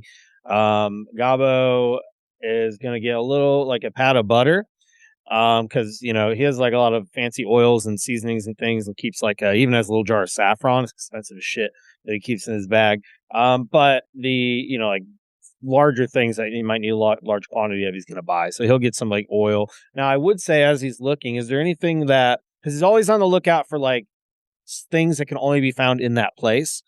Like especially when it comes to seasonings and oils and salts, like things that are really concentrated that'll last him a while. So what he's going to make for everybody is some ratatouille, and then also to add a meat side. He's going to make some pork belly for everyone. So it'll be like ratatouille, some pork belly.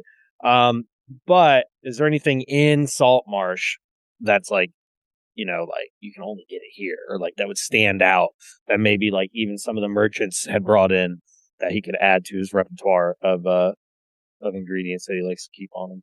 I think the obviously like the majority of any kind of rare ingredients that are in salt marsh, but nowhere else. I think it would all have to be kind of sea based, right? Yeah. I think you could probably find some like exotic squid that you probably couldn't find anywhere else. You could Squid probably and find, pasta. yeah, you could probably find some kind of like, like swordfish or, sawfish or any kind of like exotic seafood like that. I think that's what you're going to find that's unique here as opposed to anywhere else is some kind of seafood. So, Okay. Yeah, so he's not going to want to carry around things that'll go bad super easily. yeah, So no. he'll buy a vial of some squid ink to Mhm. make squid ink pasta in the future, and then also some like just some fish oil. Okay. Just in case he feels like experiencing that terrible flavor again. Okay. But yeah, eventually he'll come back and be ready and have all the stuff. I didn't mention he also buys eggplant. He wouldn't be Ratatouille without eggplant. Couldn't be Ratatouille without eggplant. Yeah, and now you get to follow this crude map that Reggie left you to try to find the campsite. Why don't you go and roll me like a survival check? Let's see how long it's going to take you to get here. Okay. We'll say that right now it's probably, I think the sun is like starting to set, so maybe it's like 7 p.m. in the evening. Oh my God, you rolled an 18 plus 5 at 23. Yeah, proficient survival. The Reggie's food. map is fucking flawless. Yeah, you can get right to them, and then you can approach the camp and announce your ingredients that you found. Yeah, come up and be like, all right, everyone, I'm gonna go ahead and get us cooking. If one of you wouldn't mind getting the fire ready for me while I start cutting up some of these veggies, it shouldn't be too long. The meat's really going to take the longest, so sometime in the next hour we should all be eating. But yeah, I think we have a good treat. And hey, because I just met you all, I'm even going to bust out something special, and that's when he's going to pull up a little vial of the saffron. This right here is literally worth more than gold. So certainly by weight. But yeah, we're gonna be eating good tonight. After all, if we die tomorrow, we want to die with something good in our stomachs, right? Absolutely, yes. And yes, he's going to chop up the squash, chop up the zucchini, chop up the peppers. He doesn't buy tomato paste. He's rendering the tomatoes down into tomato paste, dehydrating them with some salt, getting everything going. Wraps it up, starts cooking the ratatouille, and then starts working on the meat, getting that going, seasoning it, all that. And after a while, gonna have 2 dishes, one with the ratatouille and then some meat on the side. He's making sure it's separate. He doesn't know anyone's diets or anything, so he knows, like, he literally purposely had a vegetarian dish and a meat dish separately, just in case someone doesn't want to partake in one or the other. And yeah, do you want me to roll anything, or is it just? Yeah, actually, yes. What is a good cooking roll in Dungeons and or Dragons? I'm proficient with cooking utensils. Well, I have cooking utensils as an actual thing I'm proficient in. So what's that like? What's so the do roll performance for with that? advantage then? Yeah. Is it? And I have them because I chose the chef background. It's like one of the new backgrounds. I literally have chef's tools as like how people have thieves tools. Yeah, Nice. and that's does that make sense? Performance roll with advantage? Yeah. For that? Okay. Yeah, I think that. Sure. I mean, you're rolling 18 your last roll, so let's see. With advantage? Yeah, with advantage for sure. I hope this is a good roll. I really do. We've talked up Gabo's cooking for so long that if this is bad, 7 with advantage. Did you roll 2 2s? Oh my god. No, it says 23 and then a 7. Well, the 23 was when he was Finding Oh, his way yeah. back. With So- advantage, it's a 7. Do we need to make Constitution rolls? 2 2s? What's Maybe going on, Jeremy? Maybe I can't. Did you Maybe make Digital the dice ingredients bad? were decisive. Maybe the ingredients were deceptive. Yeah, I guess so. Okay, well, I mean, okay. Just to set like the bar, right? A 7, 10 is baseline, right? Like if you eat a 10 food, it's like, yeah, this is pretty good food. So a 7's not like it's going to be the worst food in the world, but It's probably still better than that fish was. that fish was definitely a nat How does 1. it compare? That fish was a nat 1 for sure. But I think with the 7, I think the only penalty anyone's going to get is the fact that now everybody might look at Gaba's cooking a little lesser. And so no mechanical issues, but Gabo. Well, my feature passion for food says you can find the choice and best ingredients in any environment. For any role relating to finding food ingredients, you add 2d6 to your roll.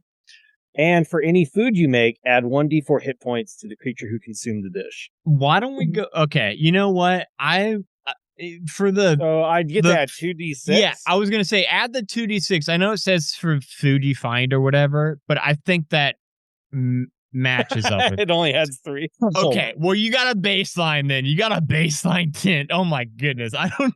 Jeremy, the worst possible meal. You need to relaunch Roll20, dude. I don't know. I swear, it's normally better than this. I mean, a 10 is it's good food, right? But it's not like CC or someone who's been following you, and that knows about you. They're probably getting a little let down, Gabo, just so you know. But it's not terrible. A 10 is baseline, so it's okay. It was better than the fish. Better than the fish. I don't understand what happened. I bought everything they had. The guy said this is the best ones in town. I even shot it. I made sure there was no rot marks or anything on the vegetables. I don't understand. Gabo, how do you think it tastes? Oh, this is terrible. I think you got fleeced. I think they sent you. I think they gave you bad ingredients. Because honestly, you're so much better than this. Look, I know it seems like I'm making excuses, and none of you know me, but this just seems not good. No, you're usually much better. Wouldn't me and Jess still think the food's really good? So you only eat fish for a living. I think so. I think Jess would think this is definitely better than most of the things you would get in most of the taverns. But also, we had that jerky from you earlier, and that was a lot better. Yes. Yeah. Jess is like, okay, you can do better. Yes, I like that. I like the idea that Jess and Reggie, this is one of the best meals they've ever had in their lives. But that's because they live in Saltmarsh. But at the same time, they also tried your jerky, which was much better. So there's that yin and yang, where it's I don't know how to trust this guy. Well, if anyone had been hurt, they gain 1d4 hit Yeah, I think everyone hopefully is at full HP at this moment. I don't know. I don't. Maybe it's the conditions, or I'll do better next time. I'm sorry. Well, you tried. Yeah, but trying's not enough. Well, you can redeem yourself at breakfast. Okay, yeah, I'll do that, and I'll think about what happened. And surely there's some explanation that isn't my fault. Of course, I'm sure. And Gabo's very embarrassed. If it wasn't so dark, and if Gabo didn't have green skin, you'd probably see he's blushing. Yeah, I was gonna say I was trying to fast track the scene for you, Gabo, to save you some embarrassment. But yeah, Gabo will be kind of spooning finishing up the dish just so it doesn't go to waste, right? But obviously looking a little bit flustered as he's eating.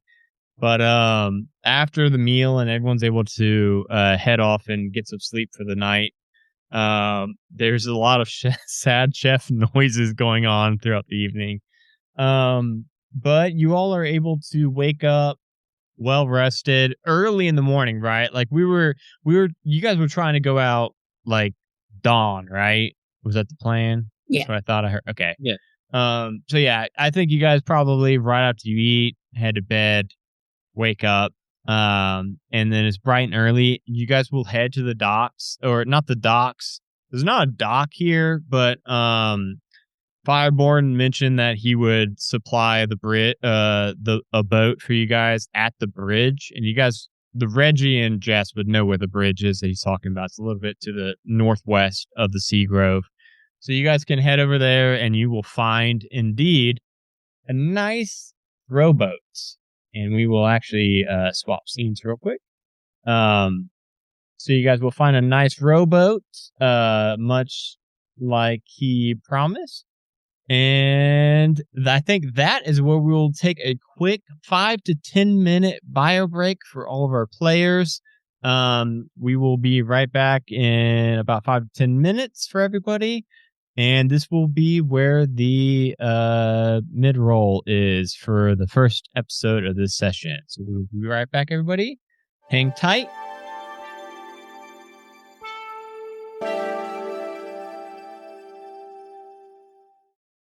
So good, so good, so good.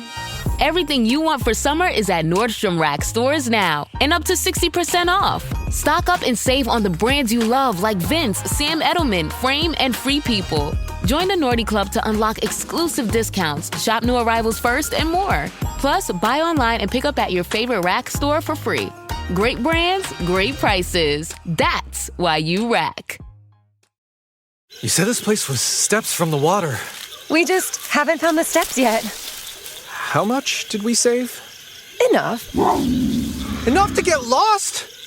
Or you could book a stay with Hilton. Welcome to your oceanfront room, just steps from the water. The Hilton sale is on now. Book on Hilton.com or the Hilton app and save up to 20% to get the stay you expected.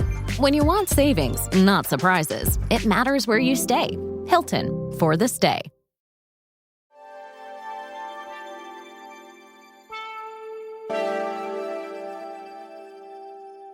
Welcome back, everybody. We are currently having a leisurely cruise along the Dunwater River towards the Lizardfolk stronghold, which, of course, nothing bad can happen.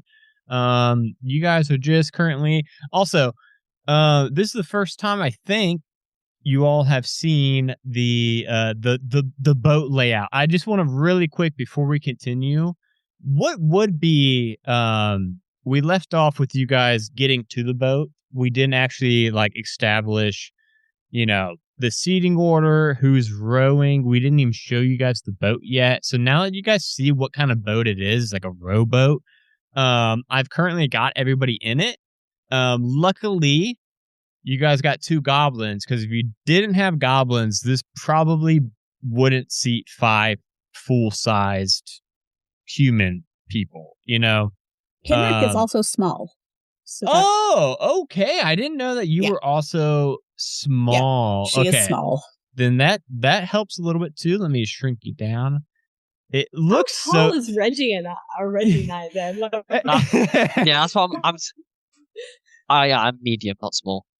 You're making us really small, like we're like squirrels or That's something. what. Okay, look, listen. That's what small is supposed to be on Roll20. It's supposed to be a quarter of a actual space. I know it looks good. Look, listen. I'm gonna zoom in. It looks goofy. I get it, but each person is like a medium-sized creature is supposed to fill a square, right? A 5-foot square, and you're not. Yeah. They're not taking up the entire 5-foot square, right? Like me, if I'm standing here, I've got, a foot by a foot, whatever square, but it's more of like the actual space you take up, right? Personal space bubble. Yeah. No, your what personal it is a space blood bubble. circle. Yeah. But small is supposed to be this tiny on Roll20. So I'm sorry. It does look silly. I'm sorry, but I do have it set this way on all the scenes. So we need to get used to it now. So I did want to ask, what is going to be, obviously, on this boat, there's one rower, right? Like, who's the one person rowing, probably? Cece volunteered. I think that would be the strongest, I feel. Yeah, which I love, because then we're going to have to figure out, okay, let's see, maybe, yeah, there we go. Okay, so it's got Cece at the helm, and then we've got Gabo and Kenrick in the back, and we've got Jess on the back bench.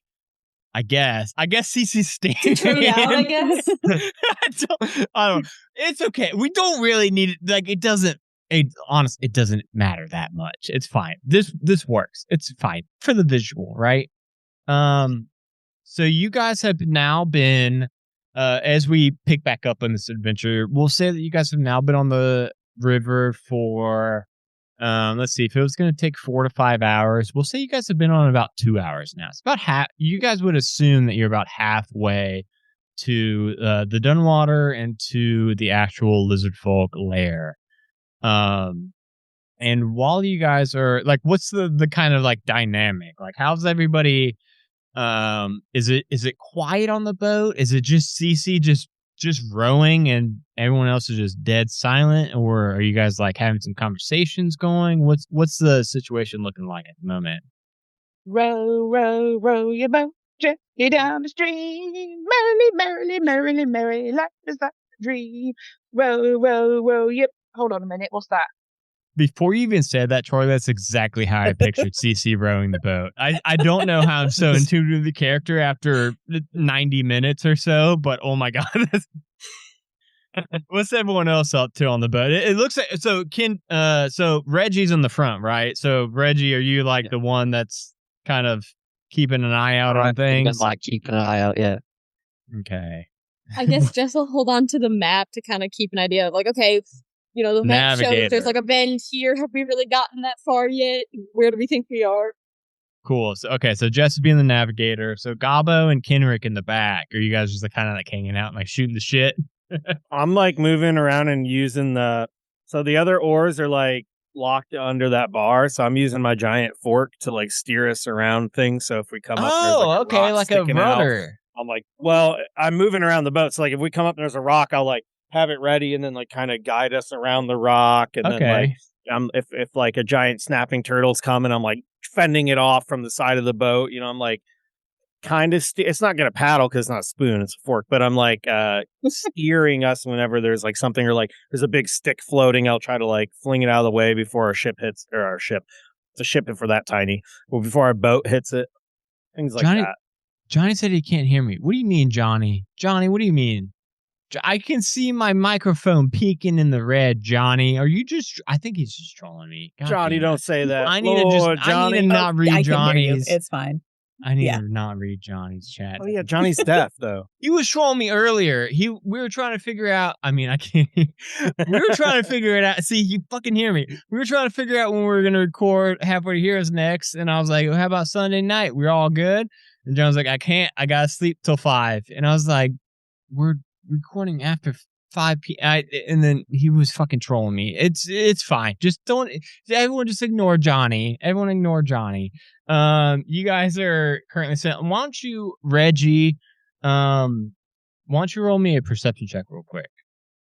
So becoming weird. 8 seconds now. 11. Okay. Yeah, you're in the front.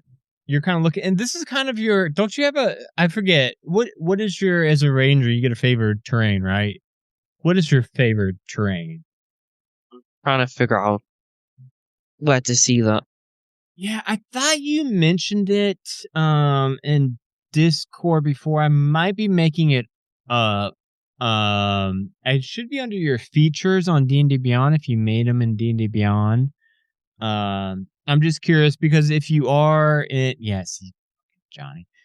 See, if you are in your favorite terrain, you'll get a bonus to that roll. And that's the only reason I want to make sure that we're not missing that. Because this would be considered marsh territory. So if you've got marsh as your favorite terrain, I think this would count for it. Being class features, wouldn't it? I think it's under feature, like... Yeah. Yeah, I think it's under features for Rangers in D&D Beyond. Or if you if you want to just go ahead and just like say what your favorite terrain, because you're only gonna get to pick one. So like if you say marsh right now, it would probably be like forests because of like how much you spent. Okay, I don't think it'd be marshes. Okay, anyway. Gotcha. All right, so then we'll say we're not in your favorite terrain technically at the moment. But with 11, like you feel pretty confident that you're keeping a good eye out on things. Let me just real quick roll a quick. There's always a baseline in adventures and things like that, but you know what? That's never fun. It's always more fun to roll. Oh my goodness. Okay, well then, yeah. You don't see anything, Reggie. It looks like calm, clear waters up ahead. You guys just keep paddling. Gabo is poking any kind of fucking snapping turtles or whatever away. And it's been a pretty like nice, calm, peaceful morning. And then what? I don't know what that was. Something just hit the bottom of the boat, rocked it hell. pretty good. Let's go ahead and there's another big hit at the bottom of the boat. Why doesn't everybody roll me a either an athletics or like an act? You're trying to stay on the boat. You're trying to knocked in the water at this point. So whatever you want to argue for what kind of role you want to use, you just let me know. I've got athletics. I'm guessing that should be Athletics, yeah. Go ahead and roll me an athletics. Henrik with a 19 fucking acrobatics is not moving an inch. Who's got a 27? Reggie rolled a nat 20. Reggie, you are beautiful. Oh my goodness! You may have missed the threat, but you are not getting knocked into the water. Gabbo's good. I'm trying to figure out which stat I'm using. I rolled a 19 on the dice. Oh, so you're good. Yeah. Everybody just sees. She's like holding onto something to not slide around. Yeah, well, unfortunately, the one person that was actually rowing, the one person who had something they were hanging on to, when this second bump hit the bottom of the boat, Cece's, lightweight frame just shot up and over the edge of this boat into the water. As you all see, this massive anaconda appearing under the boat, and it's starting to kind of wriggle, and you see parts of it start to kind of get interested in like dipping onto the edge of the boat. Let's go ahead and everybody's going to have to roll initiative real quick. Cece will be in the water, which is very unfortunate because Cece was also the paddler. So now you guys are currently immobile until somebody else takes the rein. Do you have the initiative tracker open? Because I found if you click on your token when the initiative tracker is open and then hit the initiative button, it just auto populates for you. Yeah, I don't actually know how to do that. So like on my screen, nothing's popping up at the moment. So what I'll do is it's on the left. Do what? See, I don't click see it. that. Oh, is it from the toolbar? Okay, hold on. I think it says turn order. Okay. I popped that out, but so far it says nothing. Yeah. Yes. Now if you click it, initiative, it should populate. Well, now everybody's saying 0. Okay, I think it's populating slowly. So I did it manually.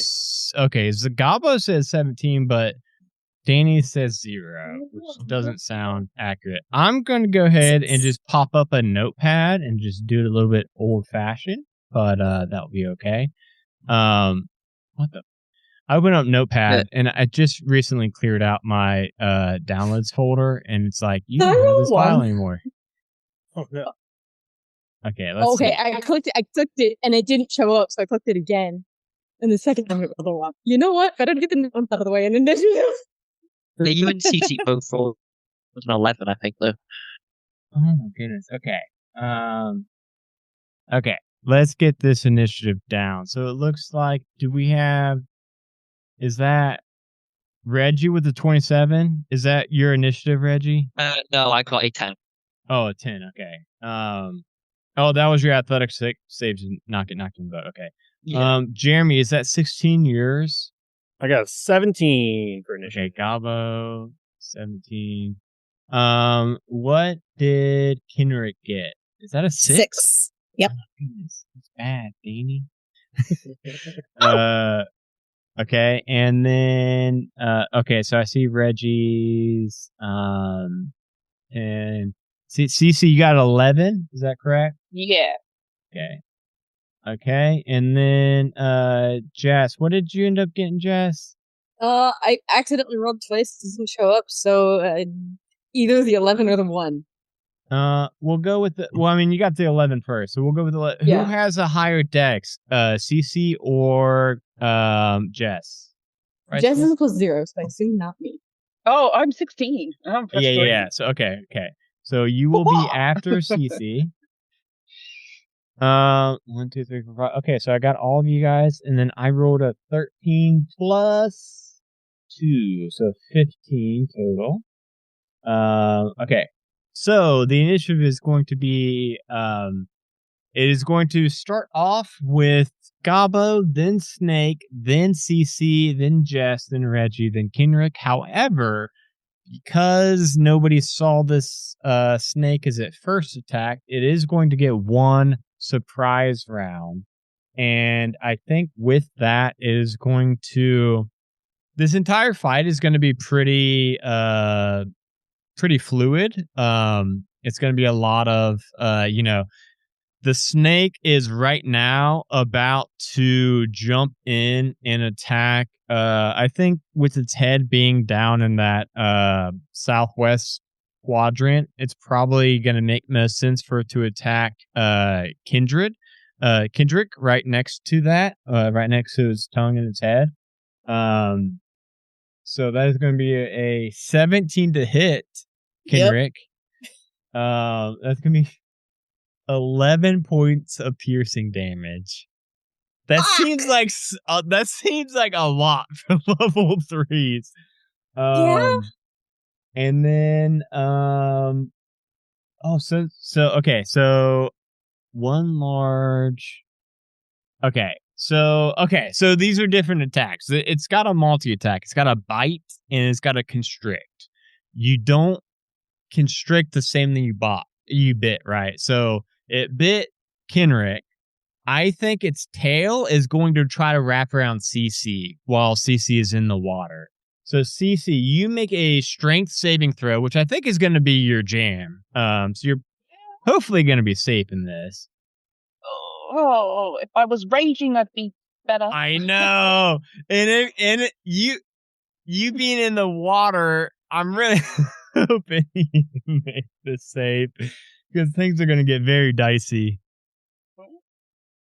I can't believe you were the only one. The rower was the one person that got knocked off. 14. Okay, you're good. You're good. That was the actual save you needed, was a 14. So you got it by the skin of your teeth. This tail tries to wrap around you, CC. And I think with your like smaller stature, you're able to like kind of push up out of its tail, right? And you're now still treading water. We will now go to the actual initiative order. That was the sneak attack round. So we'll go to Gabo now. Gabo, you're first up. The head is like partially in the boat because it was trying to bite Kenrick. And then you see the tail underneath the boat on the other side by CC. So you've got a couple different targets and things, right? Okay. But the head is like right here, right on the boat. head is right by you and Kenrick, yes. Okay. So Gaba's gonna leap forward and stand up on one of the little benches on the boat and attempt to stab this thing right in the face with a giant salad fork, a trident. Okay. Is this thing at least medium or bigger? This thing is in fact large. Actually, it's huge. This thing is huge. Okay, so I'll activate Fury of the Small as well. So we're going to go ahead and attack. That's a natural 20. Oh my god. 25 to hit. Excellent. Yeah, 25 hits, yeah. My trident, I'm wielding with two hands, so it's going to be D10. And it's going to also get an additional 2 damage for Fury of the Small. So I'm going to hit for 14 damage. So stab it in the head with this giant fork. Ooh. Shit. Okay. Yeah, it does it as you stab it, it kind of like rears back and it opens its mouth really wide and like bares its fangs. It seemed like you did a rather large chunk of its health in that by the way that this thing is reacting to that. Okay. And then I'll use because of my nimble escape ability as a goblin, I can take a bonus action to disengage. So I will take a bonus action to disengage and then back up to the opposite side of the corner of the boat in the back there. So that I'm no longer right next to its head. And I have my trident. I don't really wield it like a trident. I'm like holding this thing out in front of me, like looking around, like very aware that this snake could likely strike from any side. But I'm just trying to stare at its head. And that'll be it for me. Yeah, and then we're gonna go to the snake's turn again. I think this time after trying to wrap up CC and failing and then getting poked really hard in the face. I think it's gonna kind of drop down back into the water for a moment. And you probably all aren't seeing a whole lot of its body at this point. And honestly, it's probably a little bit more terrifying than when you could see this thing. And it's actually the head's going to pop back up a few seconds later. Whoops. Didn't mean to vote and drowned everybody. And it is going to rear back, and you see it come back on the other side of the boat now, and it's going to try to bite down on Reggie. So Reggie does a 10 hit, Reggie. I don't think a 10 hits. No, it doesn't. Yeah, okay. So it tries to bite down on Reggie, and Reggie's able to kind of hold his bow out and, shove it aside. And then with that, its tail's going to just be whipping around. I don't think it's going to be necessarily targeting just CC who's in the water. CC being smaller is probably not like super aware of exactly where she's at. I think the tail then, after it tries to bite down on Reggie, and Reggie's able to dodge out of its way, its tail's going to whip up and then also try to grab up at Reggie. So Reggie, can you make me a strength saving throw, please? I think that's a 15. Yeah. 15? Damn it!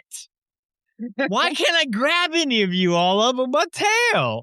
Yeah, this tail swoops down at you, Reggie, and it actually does start kind of constricting a little bit, and you're able to, I think you're strong enough to just barely be able to rip its tail, kind of break the grasp of it, right, and kind of step over it. And that's all this thing can do. And then from there, it's a lot of you guys now, so I'm assuming the snake's about to get not the greatest day. CC is up next in the water. Okay, so I am gonna rage, so I'm gonna shout out, "Daryl!" And then I am gonna swing at this snake, whatever part is nearest to me. I'm just gonna swing at it. Like a little bit of the tail / midriff. If a snake had a belly button, you'd be attacking that. Do snakes have belly? They surely not, right? They're born in eggs. They're born in eggs. Oh, They can't have belly buttons. They're born in eggs. I just realized that. I'm sorry. Don't come at me in the comments. Did you roll a 9, CC? Yeah. I just rolled a 9. Do you get more than one attack? I mean, I guess it makes sense, right? You're treading water. You've got a lot of shit going on. No oomph. I can't Yeah, it's hard. out of the water. Well, you obviously missed that by a pretty wide margin. Where would you like to try to go? Right, you are pretty decently away from you're pretty close to the shore. There's a little inlet right to the shore right by you, or you can try to climb back up on the boat. You've got some movement to use still if you want to. I'm just gonna try and get back in the boat, I suppose. Okay, yeah, I like that. You've got enough movement. Why don't you make me an athletics check to try to get back in there? And I think you I get that with advantage. Yes, go ahead. Yeah, you're raging right now, so you do this with advantage for sure. Oh my lord, what is with my rolls? It's okay. you got a 13 and 11. Is that what that is? Yeah, that's what it looks like. Okay, yeah, with a 13, you'll for sure be able to climb back up in the boat. And we'll pop you back in there. You can, if you want to be in the back instead of the front, you can go and move yourself. But you are able to successfully climb back in the boat, luckily. Because that was really stressing me out. Anything else before we move to Jess? Jess is next up in the initiative. No, nothing else from me. Okay. Jess, you are up. I think when Cece went flying, Jess's first instinct is to reach for the oars so they don't fall out of the boat. I don't know, are they really secured in place or not? I don't know either. I don't know what they're but it seems like they would be, right? Surely you could let go of them for a second and then not just be gone to the ocean. In which case, if they're not actively falling out, she saw, was it Kenrick get chomped at, or okay. Yep. Yeah. What was that? I think she will where did it go? Was it Lucas, you did get bit, right? Is that You missed both the wrap up. Oh, has nobody been hit yet? Kenrick got chomped. Oh, Kenrick was the one that got chomped. Sorry, Jess. Yeah. Sorry, I No. misled you. No, Reggie got look. bit at, but it missed. Jess is gonna like climb over the bench she's on to get close to Kenrick and cast Cure Wounds. Oh, thank you. You're 2d8. You have a d8. Okay, so that's 6. Let's see. Not bad. I don't know how Oh, much thank you. I damage. feel much better. I think I've got that. Don't know if I had to click it to get it to show up in the chat, but I rolled either way. So, and I think other than just like trying to keep an eye out for where the snake is going to come up, that's about all she's going to do for her turn. Okay. So yeah, I think with that, we'll like if you're going to be actively like trying to be on the lookout for the snake, we'll give you a roll at the end of this initiative to try to figure out where this thing is. Okay, then I think we're going to be going to Reggie. Reggie, the snake tried to bite at you. You guys can always, by the way, be able to see at least a little bit of the snake either on the boat, because it's going to be trying to get onto the boat. Obviously, you guys kind of got it off at the moment. But if it's not on the boat currently, you guys can also always at least see like a little bit of it, right? So you'll never be blinded unless I say specifically that it, like became submerged. But so at the moment, you can see at least parts of this snake still. So what I was thinking was I have a rope, and I was thinking to try and like lasso the tail so it can't attack with the tail as easily. But I don't know if that'd be like a strength check or a... Let's see. So the lasso, I don't think it would be strength. I think it would be more kind of like either a sleight of hand, some kind of dexterity based check, and you can argue any kind of modifier you like, but right now I'm leaning towards sleight of hand unless you can come up with like a better one. I don't. It'd be +2 on any of them anyway, so I might as well do sleight of hand.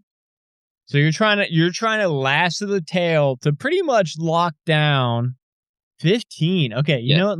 I'm going to roll against that, okay? Let me roll a flat 1d20 real quick. Oh my God. I think I wanted that to work more than you did, Reggie. And that's one of those fucking things that is so stupid that I rolled one higher than you. And I've already established that this thing has at least a +2 dexterity. So I do think I love the intent. I love the effort. But I do think your lasso, like, I think you get it because you rolled a 15 and rolled a 16, right? So I think you do lasso the tail. But when you like pull on it, it just fucking shoots right off the tail end, right?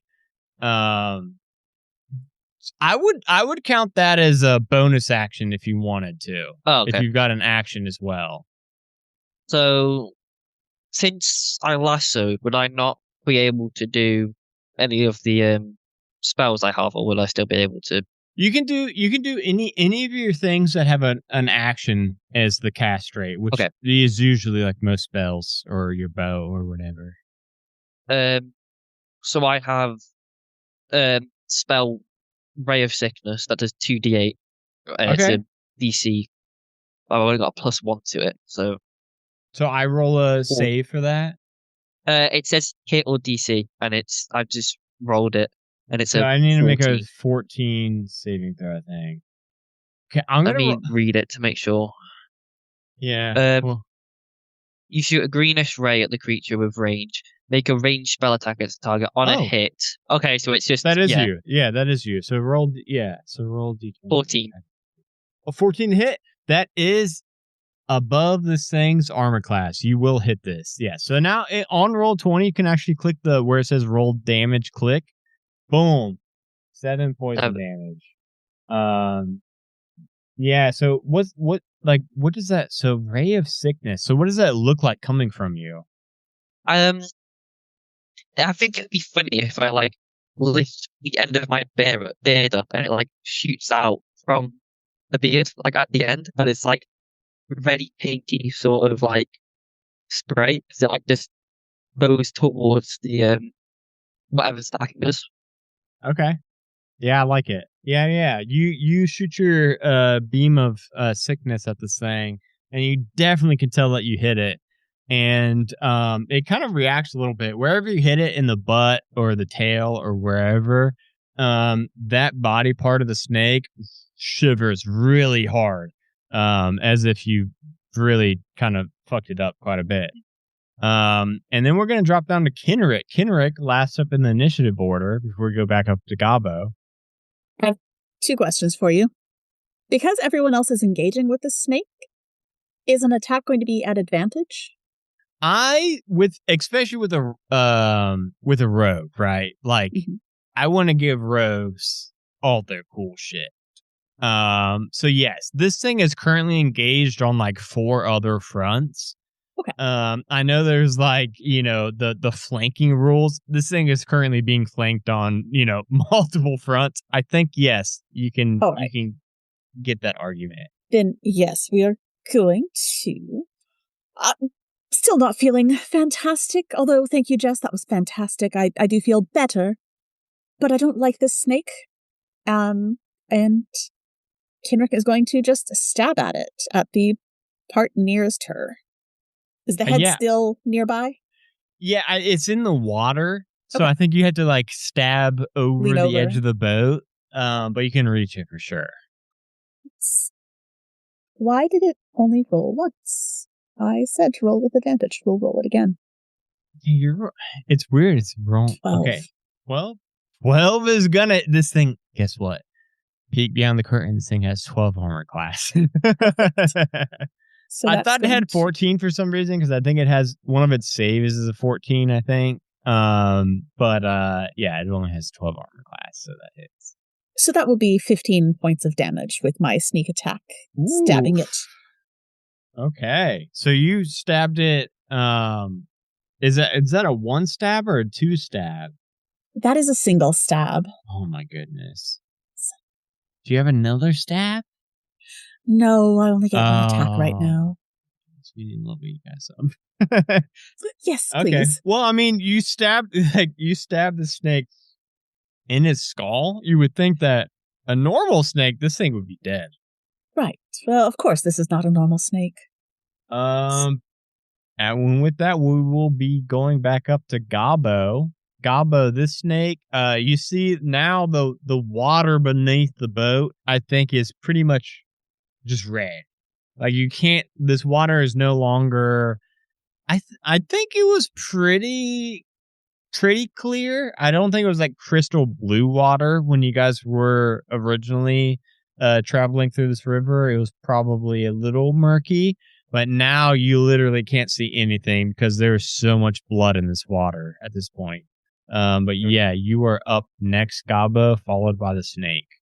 Are we like stopped? Is the river like moving on its own and we're traveling this whole time? Or I think it's going still, and we can move everything a little bit. Well, I'm just wondering, like, if we're going, is like we're still traveling, or is it like we're I think you guys are still. I think you guys are still traveling, but just the fact that combat is 6 seconds. Yeah, I don't really think. paddling. You're not going a whole lot, and you're not. Like you said, you're not. Nobody's actively paddling. It's more of just the momentum of the river slowly moving you guys. It's not like you guys are fucking. And we're making going a beeline. upstream, right? Yeah. Considering are we going downstream? You guys are going downstream at the moment. Oh, okay. We're going downstream. Okay, so Goblin's gonna be like, "Hey, don't you dare bite her!" And he's gonna run over and he's gonna try to do another stab. And I'm gonna go ahead and attack with my trident again for a 17 to hit. Yeah, that hits, and it's still it's actively this entire time even when it's like getting stabbed and hit or whatever, and it's like having to go back underwater, it's still actively always trying to get at least part of its body onto the boat as you guys are doing all this. So, like, I think it's like coming back up towards the north side of the boat now. And as it does that, that's when you stab it, like right in the face, Gabo. Okay. With a 17, so that does hit, yeah. So this time, okay, so I can't really knock this snake prone, can I? I don't think so. I don't know. Because it's like in the water and it's a snake. So I'm not going to worry about my weapon mastery thing, but I will, yeah, I'll stab it. I'm not going to do the Fury of the Small. I'm going to save that just in case. I'm going to run over, hit it for 7 damage. Okay. Is it still slithering? It's technically alive. Technically alive. It is alive. Okay. Technically, yes.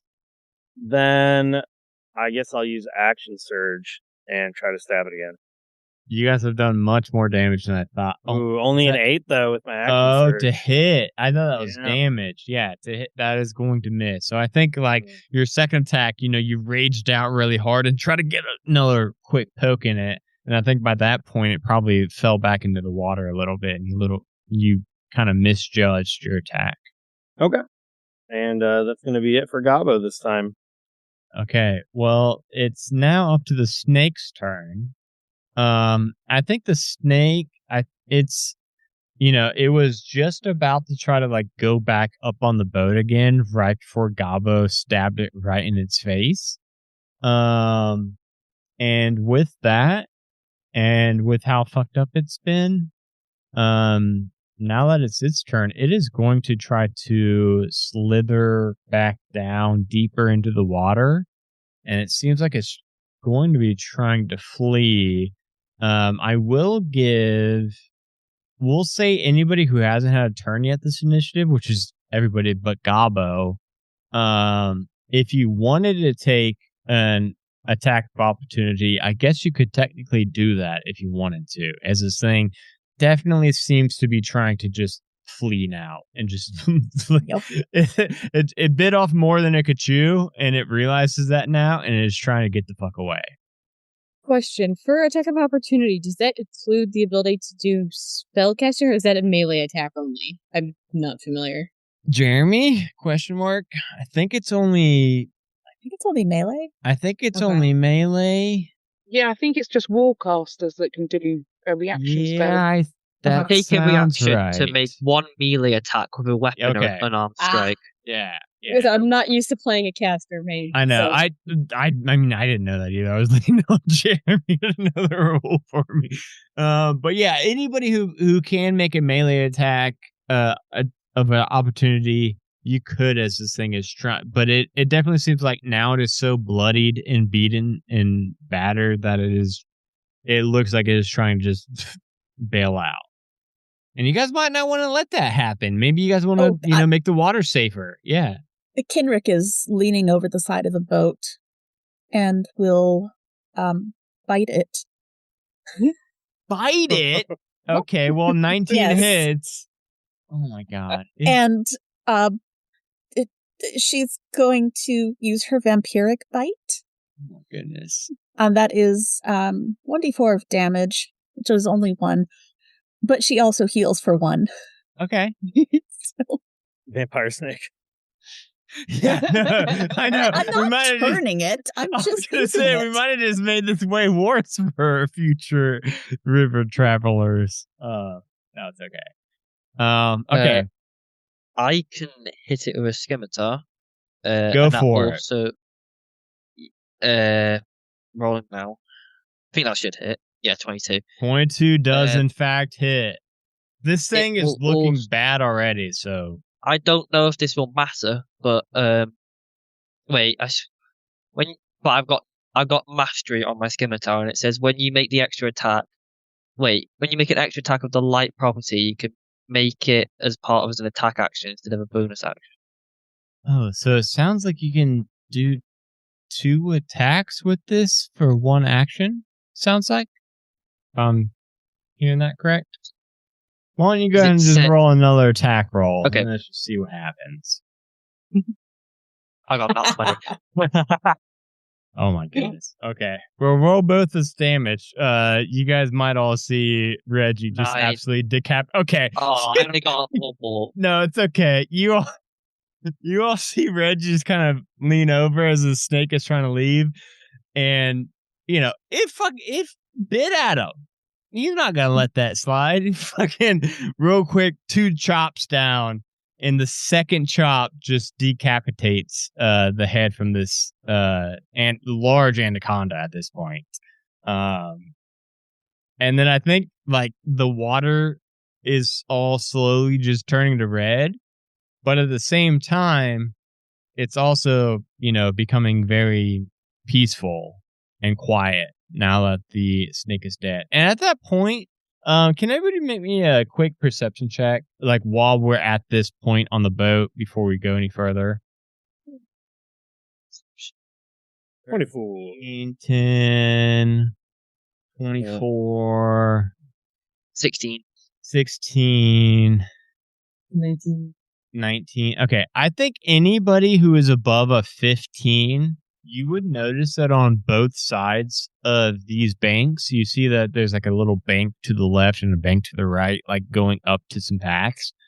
You guys would both see, or all of you guys would see, some rather large claw marks on those banks. Obviously not from a snake, because they ain't got no claws. But I think it's worth pointing out, like you guys would notice, like, wow, those are. if I think what, actually, Reggie, you being a ranger, why don't you go and roll me an animal? Is there like an animal handling? I guess animal handling. Yeah. I guess animal handling. Let's do animal handling. I just want to see if I can give you some more info or not on this. But I think only Reggie can. 9.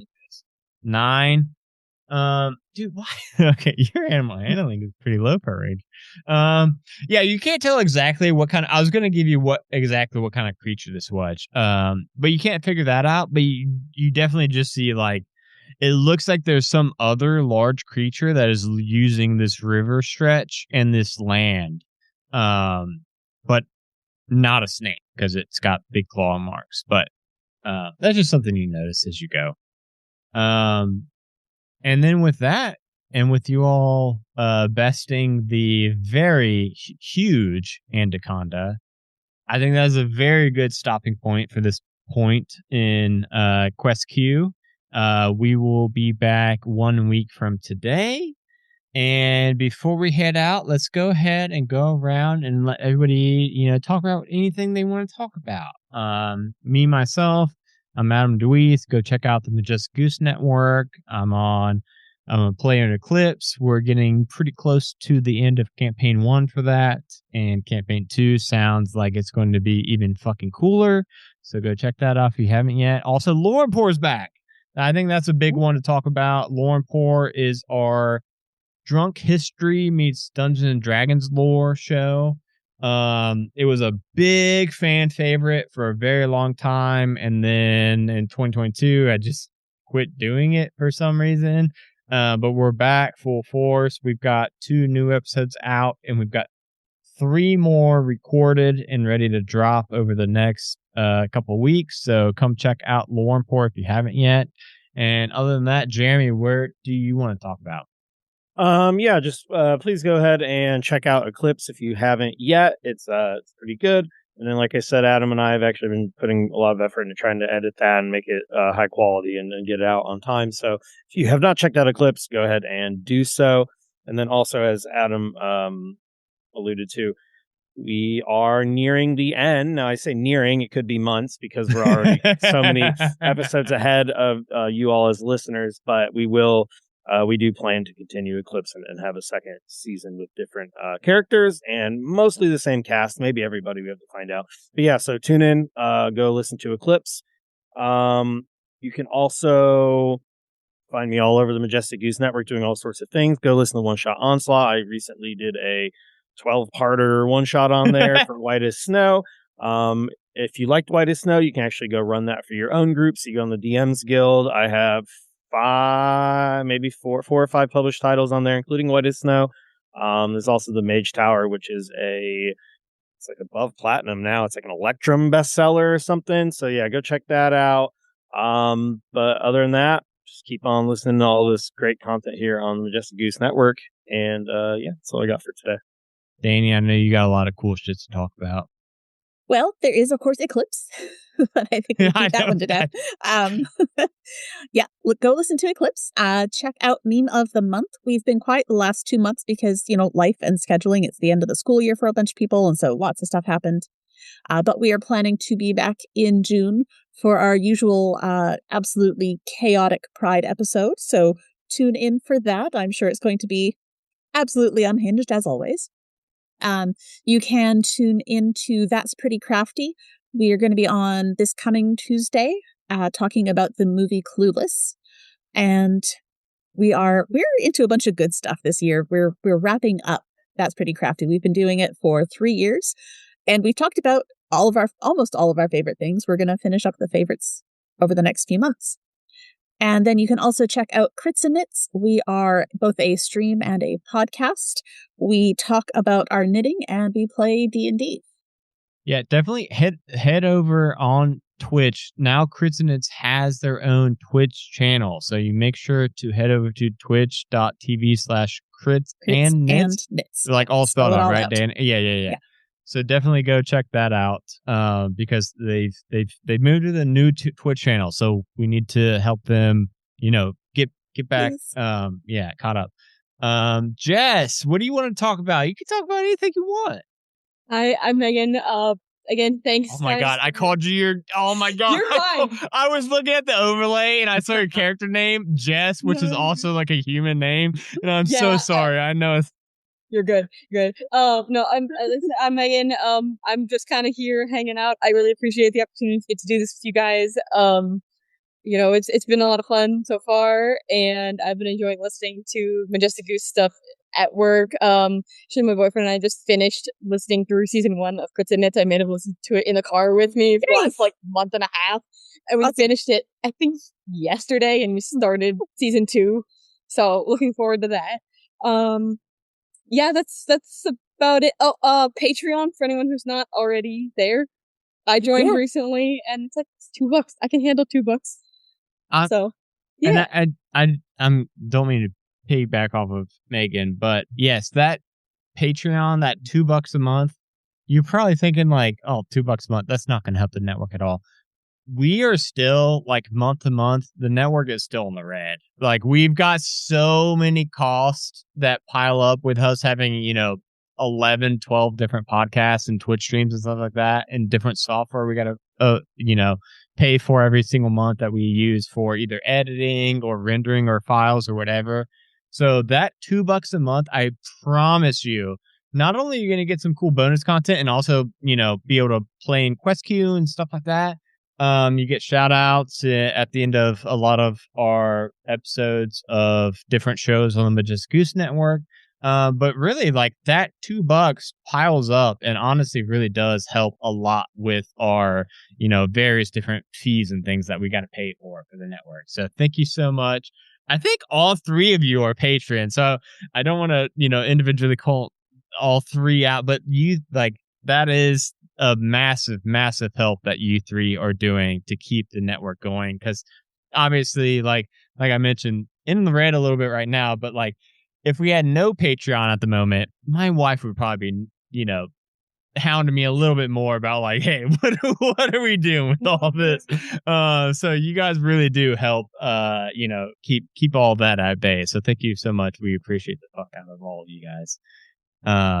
And speaking of patrons, like I said, Lucas, what do you want to talk about before we head out?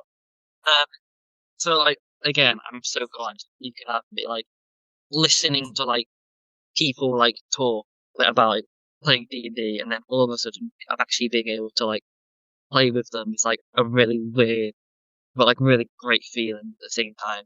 And it's, like, I don't, like, to be honest, like, a lot of names when I was, like, coming into it, but, like, it was so fun, like, actually talking to you, like, in person, and, like, being able to, like, play D&D with people I've been listening to for ages. It was great.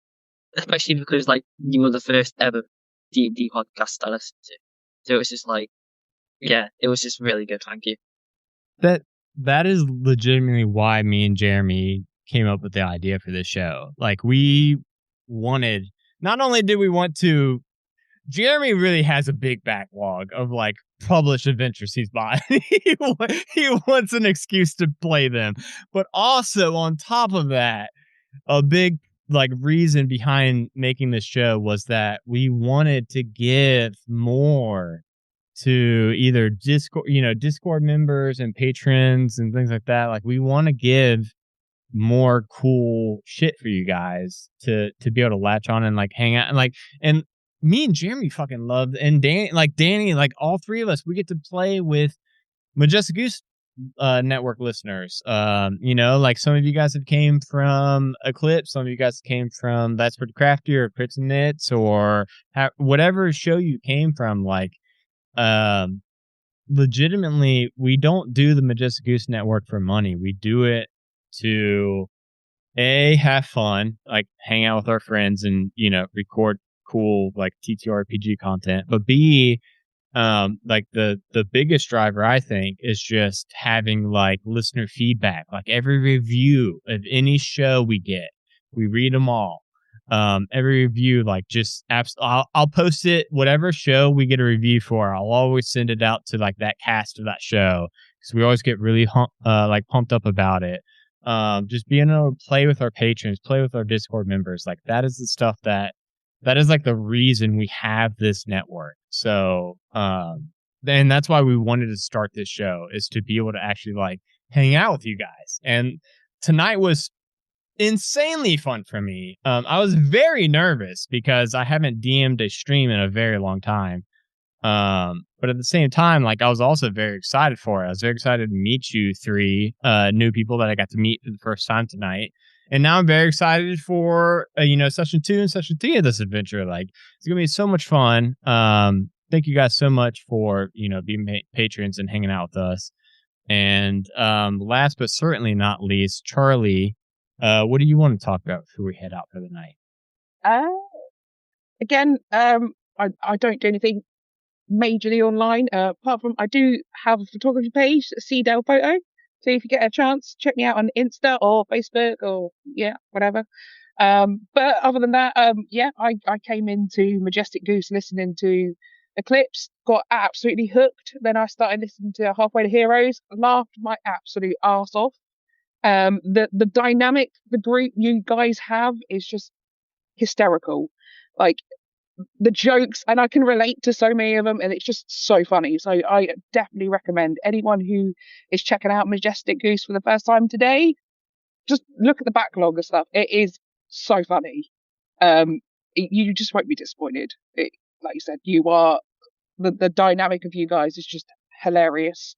And you can just tell that it's just really good vibes. And tonight's been absolutely fun, like so much fun. Right? Thank you for having me. I'm so glad to hear that. I'm so glad you guys had fun tonight. We try to just, we want to hang out with as many listeners and things like that as we can. And like I said, the reason the network keeps going is because of listeners like you guys and from people who think we're fun and funny and things like that. And we love reading reviews and we love hearing that feedback. Thank you guys all so much. I can't wait. Tune in next Friday. I think this entire adventure is probably going to take 3 sessions total. So I think, this was the first one. I think there's going to be probably 2 more in this adventure. Other than that, thank you all so much for listening and watching. And we will talk to you all in, I guess, 1 week from now. So bye, everybody.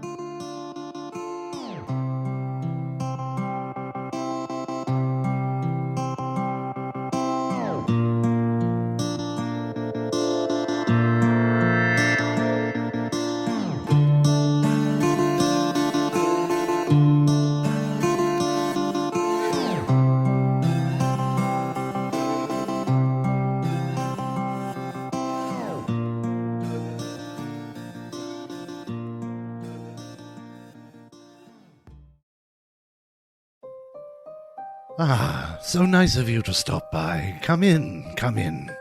I'm Silas Lancaster, and this is my library. Within these tomes, you will find tales of monsters, both figurative and literal. Tales to make the strongest of us blanch in fear. Such stories are dangerous, and consumption must be strictly rationed. As such, I shall share but one story from my library each Thursday in October each year. Be sure to tune your wireless receiver to Storytime with Silas. Alternatively, subscribe on those podcast providers the youth seem so fond of.